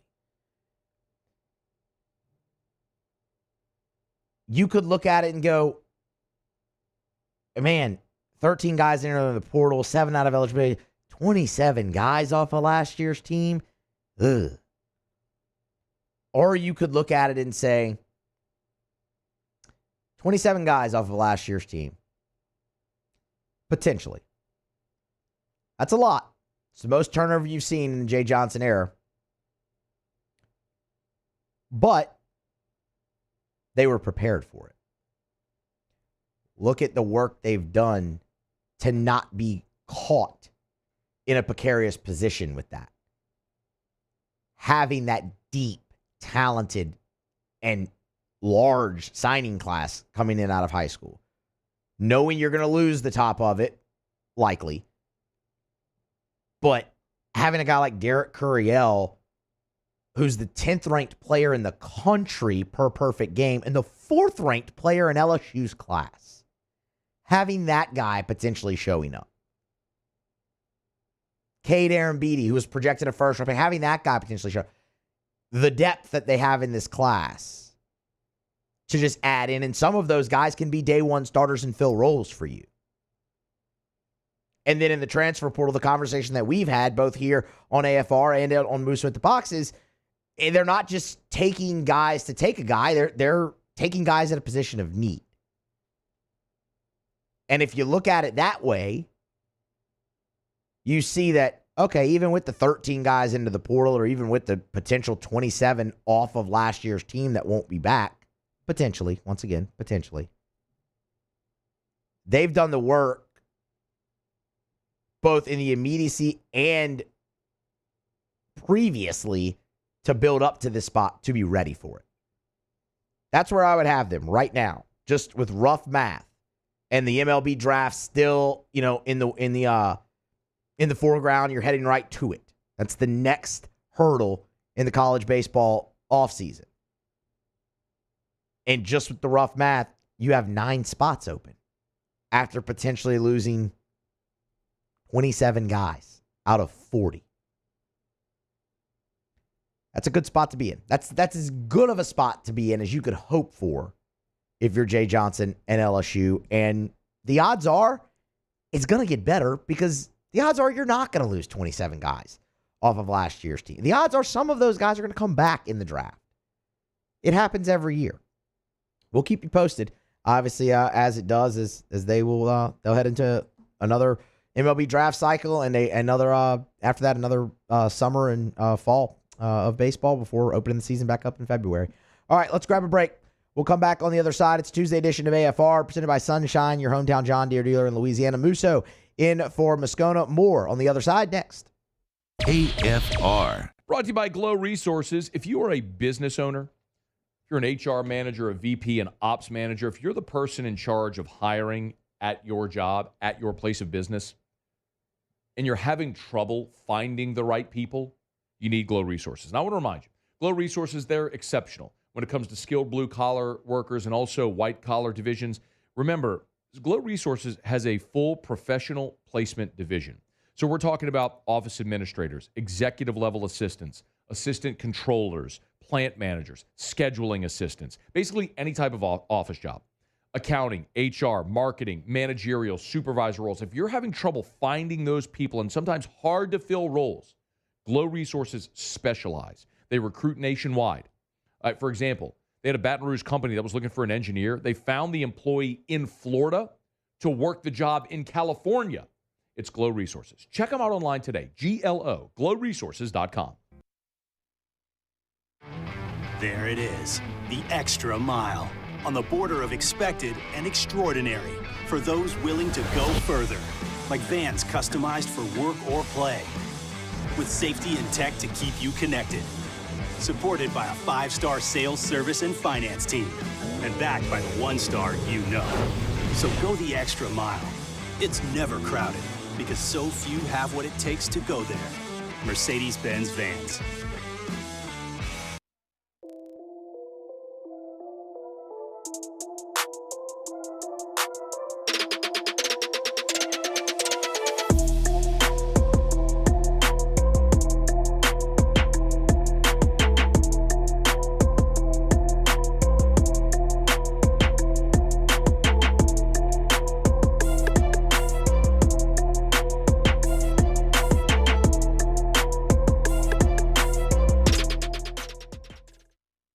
Electricity is all around us, and our families depend on it. Every day is sparked by the power of a cold drink or a warm meal, a movie night, and a comforting light at the end of a dark hallway. From sunrise to sunset, playtime to bedtime, our team is ready to take care of your electrical needs. Even in the case of an after-hours emergency, the light in your life shines brighter with Mr. Electric. Hey, it's Matt Moscona. For years, you've heard me tell you about Insurance Network of Louisiana, helping you find better coverage for less money. But it's not just for your home and auto. They also offer commercial properties. So, retail stores, professional offices like doctors, dentists, attorneys, clothing boutiques. Insurance Network of Louisiana can find you better coverage for less money. They service the entire state of Louisiana, and they're local. So call today at 293-0450 or lainsurance.net. Gulf Coast Office Products is a nationally recognized Savin office equipment dealer based right here in Louisiana. Over 100 employees strong, Gulf Coast has the boots on the ground to support all vertical markets, from education, engineering, legal, and finance. With the latest in office technology, from desktop to production segment units, Gulf Coast and Savin have the perfect fit for you. Call 225-756-2644. That's 756-2644 for Gulf Coast Office Products. Jerry and Benny Payne began Central Plumbing Company out of their driveway in Tanglewood Subdivision. 50 years later and 4 generations down the road, we continue to serve Baton Rouge and the surrounding areas for all of their plumbing needs. Residential, commercial, industrial, or hospitality, Central Plumbing is here 24/7, 365. We want to thank our customers, family, and friends for 50 years of success. After further review, powered by Sunshine, your hometown John Deere dealer in Louisiana. We're brought to you by Optimize. Go to generatorpeople.com, generatorpeople.com. You want an automatic, a Generac automatic home standby generator? Let me rephrase. Of course you do. So why should you go with Optimize? 2 reasons. Number 1, the affordability. They have financing options to fit any budget, and you get your upfront quote price, meaning whatever they quote you on site. It's not like they're going to come back later and there's going to be fees and install fees and tax and no. Whatever that number is that they quote you, boom, that's it. Turnkey installation. When they're done, it is ready to roll if the power goes out. Number 2, that's all they do at Optimize. They're not a business, an electrical business that does 10 different things. They do one thing. They sell, service, and install Generac automatic home standby generators. They got 4 locations across the 1012 corridor. So it doesn't matter if you're in Lake Charles, Slidell, or any point in between. They are Louisiana's #1 Generac dealer. Optimize. Go to generatorpeople.com. Easy website, generatorpeople.com.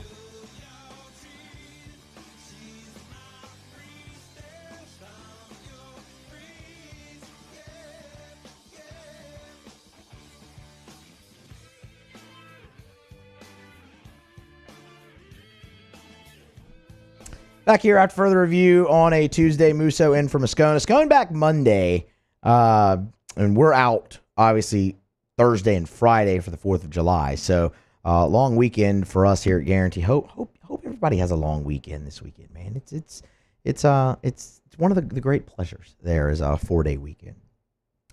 Michael Thomas. Haven't heard that name in a while, have you? Michael Thomas, still unsigned in free agency. Can't say I'm totally surprised by that for a couple of different reasons. One of them, obvious, the injuries that have kind of plagued him really the back half of his career. It's going to take a lot for a team to maybe pull the trigger on that as enthusiastically as they might have in the past.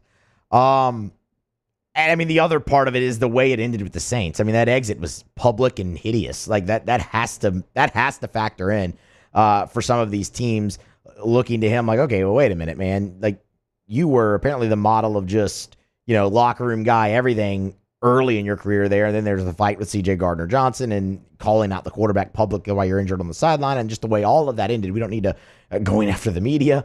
We don't have to, rehash all of that. But I think that absolutely has to be playing a part in this as well when it comes to Michael Thomas. But what is undeniable is, at least from a name perspective as well, he is one of the biggest guys left on the market. And with that is going to come some attention. So sportsbetting.ag has put out next team odds for Michael Thomas. And I kind of wanted to go through a few of them because some of them I think fit a little bit more than others. The Dallas Cowboys are listed as the favorite at 3-1. It makes sense a little bit. You got a little bit of a contract dispute with CD Lamb or whatnot. You could bring in a veteran to, move that around. I just don't know. The locker room aspect of Michael Thomas potentially would bother me in Dallas. Like if I were the Cowboys, like that's one spot it would bother me. The Buffalo Bills are next at 5-1, and that one really fits from a player need standpoint.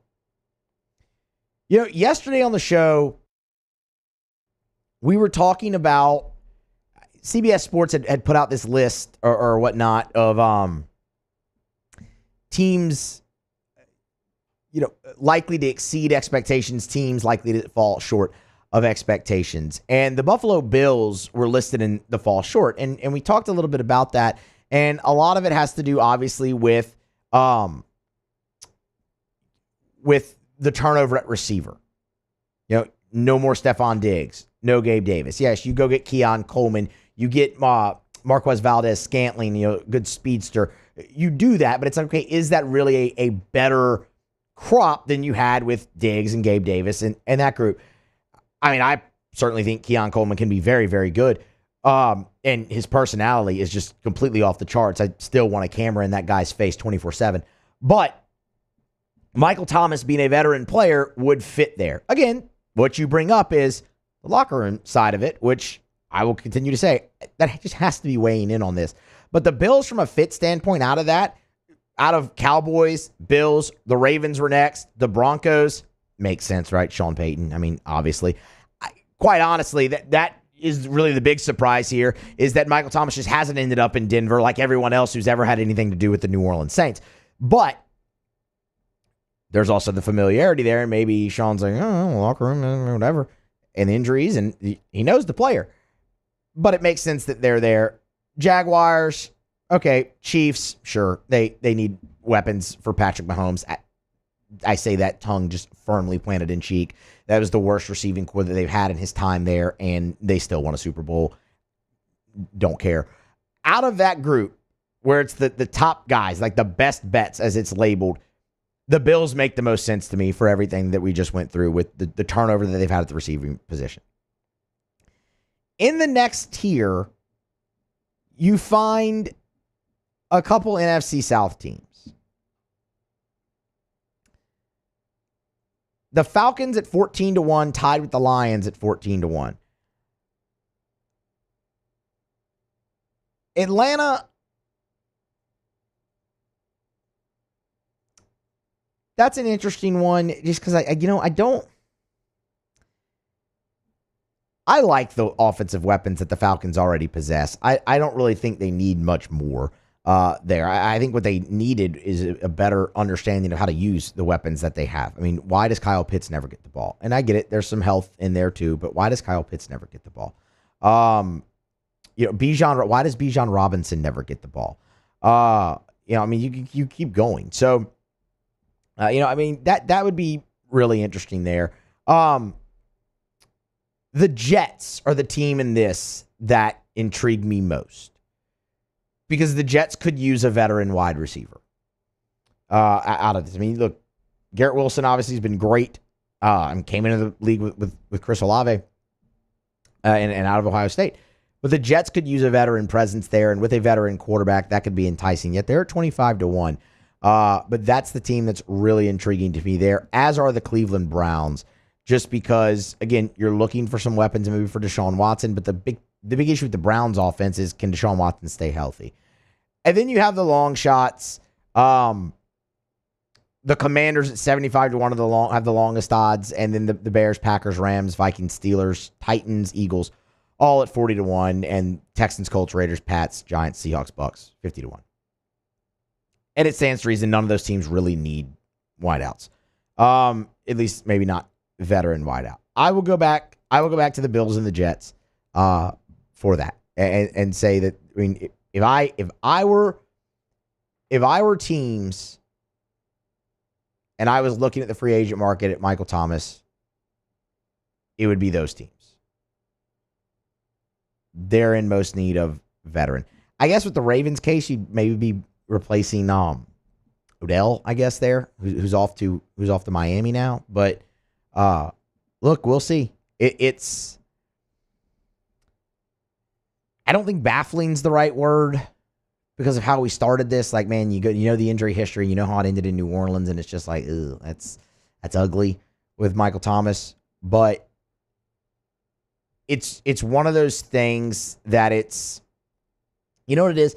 It's one of those scenarios where you look back and you say, hey, 5 years ago, if I would have told you that Michael Thomas is still available on the free agent market on July the 12th in 2024, you would have probably looked at me and said, you're crazy. That's what it is. And that's why the whole saga with Michael Thomas is so fascinating in and of itself, is because the highs were just so high. But unfortunately, the lows have been so low.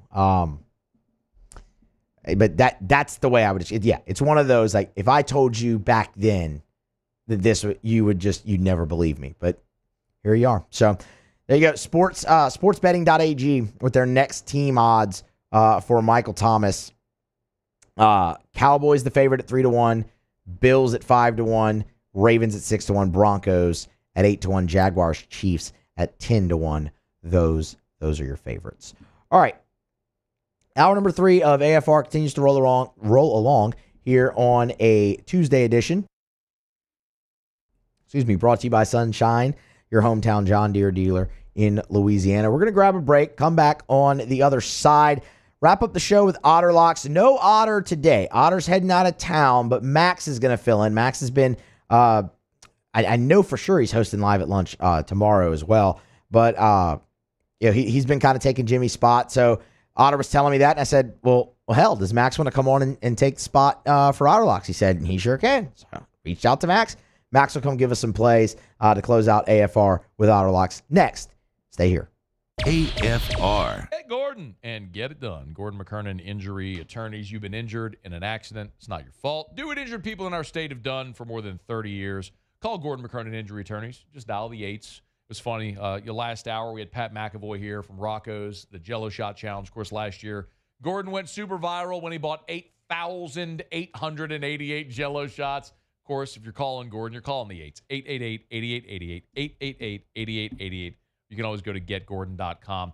Gordon's done a great job, man, supporting not only student athletes through his many different NIL initiatives with the G team, but I love how much Gordon gives back. You know, Gordon Gives, the website, gordongives.com, you can read about all the initiatives, the charitable initiatives that Gordon and his team are involved in to make our communities a better place. It's one of the great things that I love to be a part of the G team as well, because of the many, many ways Gordon supports the community. So go to getgordon.com, getgordon.com. You know what to do. Get Gordon and get it done. Bayou Ford has $10,000 off F-150, $10,000 off the new 2024 Ford F-150. And all new Bayou Ford vehicles come with a 7-year, 100,000-mile warranty. The crew at Bayou Ford is going to do right by you. Gulf Coast Office Products is a nationally recognized Savin office equipment dealer based right here in Louisiana. Over 100 employees strong, Gulf Coast has the boots on the ground to support all vertical markets, from education, engineering, legal, and finance. With the latest in office technology, from desktop to production segment units, Gulf Coast and Savin have the perfect fit for you. Call 225-756-2644. That's 756-2644 for Gulf Coast Office Products. Gulf Coast Bank and Trust is giving our customers the power to bank anywhere, anytime during this challenging event.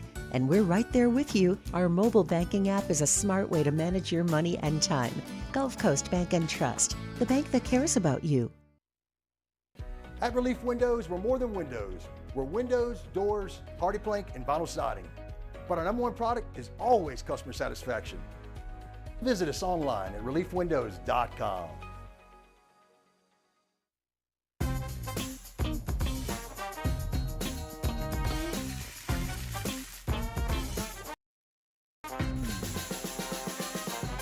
The best kept secret in town is out. Discover Tallulah at the Renaissance Hotel on Bluebonnet. Farming is a way of life for us. It's not something we get up in the morning and dread going do. It's just something we go to bed at night looking forward to getting up to go do. John Deere equipment is what we as farmers strive to have. It's in your blood, it's in your veins. It's just a part of who you are. Green is what we want to be in. The other tractors were acquired to patch it up to get to where you want to be. Where we want to be is in John Deere. Flip the switch and learn more about what it means to be powered by sunshine at sunequip.com. I've been doing business with Luba for 25 years. They're dependable, trustworthy. It's just the attention to detail with our clients. Our folks have years and years of experience. They're highly trained professionals, but many companies have that asset. What I'd like to think makes Luba a bit different is that we use those talents in a way that truly is dedicated to serving the needs of the folks who depend on us. Breck teamed up to reimagine your parks, and you imagined big. With your help, we went to work, creating 12 beautiful community parks across the parish. A family-sized water park, miles and miles of trails, and parks just for your dogs. There are more places to splash, to explore, to run wild, and even soar.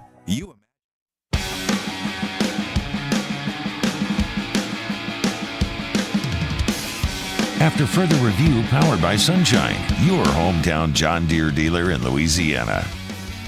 For the last 3.5 years, I've told you, do business with someone you know. And that's still the case. It's just we've got a new company. It's Parrish Construction and Roofing. But it's all still the same people. It's me, it's Ryan Terrio and Richard Tilley and Joe Morales. All the way down to Christina in our office, who when you call, that's who you talk to. And the same friendly crews that come actually do the work at your home. It's our same team. We just started a new company, Parrish Construction and Roofing. You can give us a shout. We even have the same number, 364-1007, 364-1007, or parrishbuilt.com, parrishbuilt.com. Roof repairs, roof replacements, from the residential, smallest residential repair to the largest commercial roof replacement. We do it all, and we do it friendly with a smile, and we are here. We are local. We are Parrish Construction and Roofing. Do business with someone you know. Parrishbuilt.com. That's parrishbuilt.com. All right, wrapping up hour number 3, wrapping up a Tuesday edition of AFR. We will do so with Otter Locks. Otter Locks, presented by Lofton Staffing Services. At Lofton, we put people to work. Call us today at 924-0200 or go to lofton.jobs. All right, so no Otter today. Pinch hitting for the Otter is Max Gotro. Max, how's it going, man? How's it going, Moose? Doing pretty well. Good, I'm glad to hear it. Look, we need you to bring some good mojo to Otter Locks. All right, Otter wore the collar last night, 0-2, had the Nats on the money line, missed there, and we took the Brewers on the run line, missed there. So it's up to you to kind of swing this thing back in the right direction while Otter's out. Okay, no pressure. I feel it. He's on his way to Vegas, so hopefully that streak doesn't continue for him. But, hopefully. All right, we got three picks tonight, Moose. We're going to start off at a place, maybe your favorite spot in the world, the Bronx. We're going to go with... God.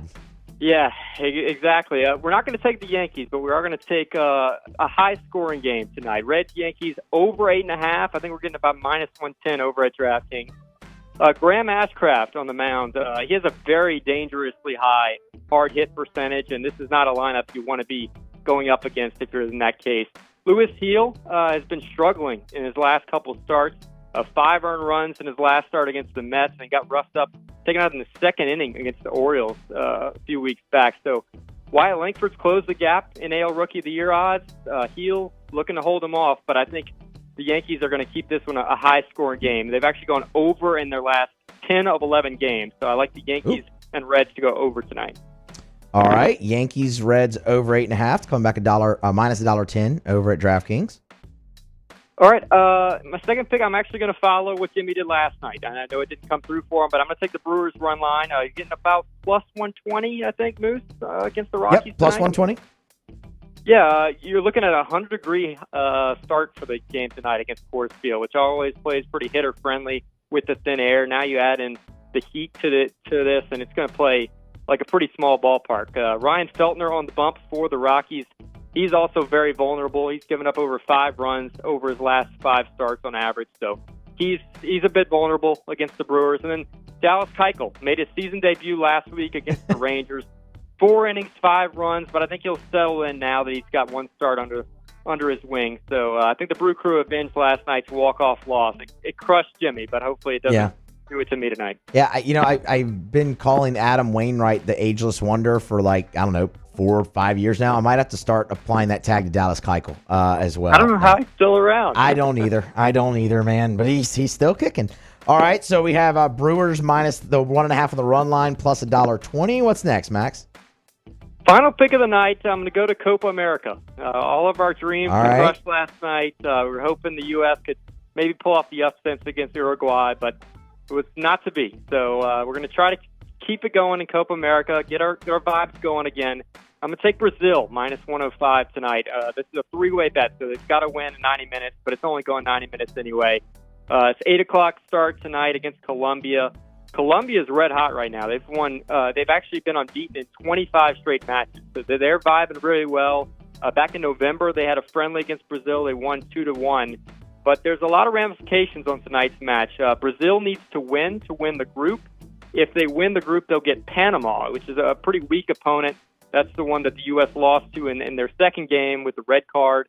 So Panama is a team that either one of these teams would want to face, and I just think Brazil's a little bit better. They made some adjustments in their second game against Paraguay after a really rough start against Costa Rica. They won 4-1. They were up really good in the first half. Vinicius Jr. had 2 goals. So I think Brazil's just the better class here. They're not the best Brazilian team over recent history, but I do like Brazil tonight against Colombia.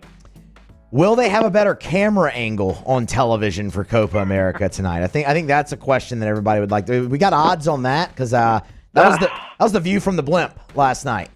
That was a disaster. I guess they were at Arrowhead. They were up in the all-22 box for some reason. They were saying it was like little ants over there. It was hard to watch for the first 30 or 45 minutes. Hard to watch. And, I mean, obviously hard to watch because, you lose 1-0 to Uruguay. But, all right, so let's recap here. We have Reds-Yankees over 8.5. Hope the Yankees lose, but the over cashes. Brewers minus 1.5 on the run line plus $1.20. And Brazil in Copa America on the money line minus 105. Max, you're in for Jimmy tomorrow, yeah? Yep, sure are. We'll be at Los Reyes right there on Lee and Nicholson, so looking forward to that. All right, and he'll be here with us again on After Further. Is Hanny in tomorrow, or is Hanny out too?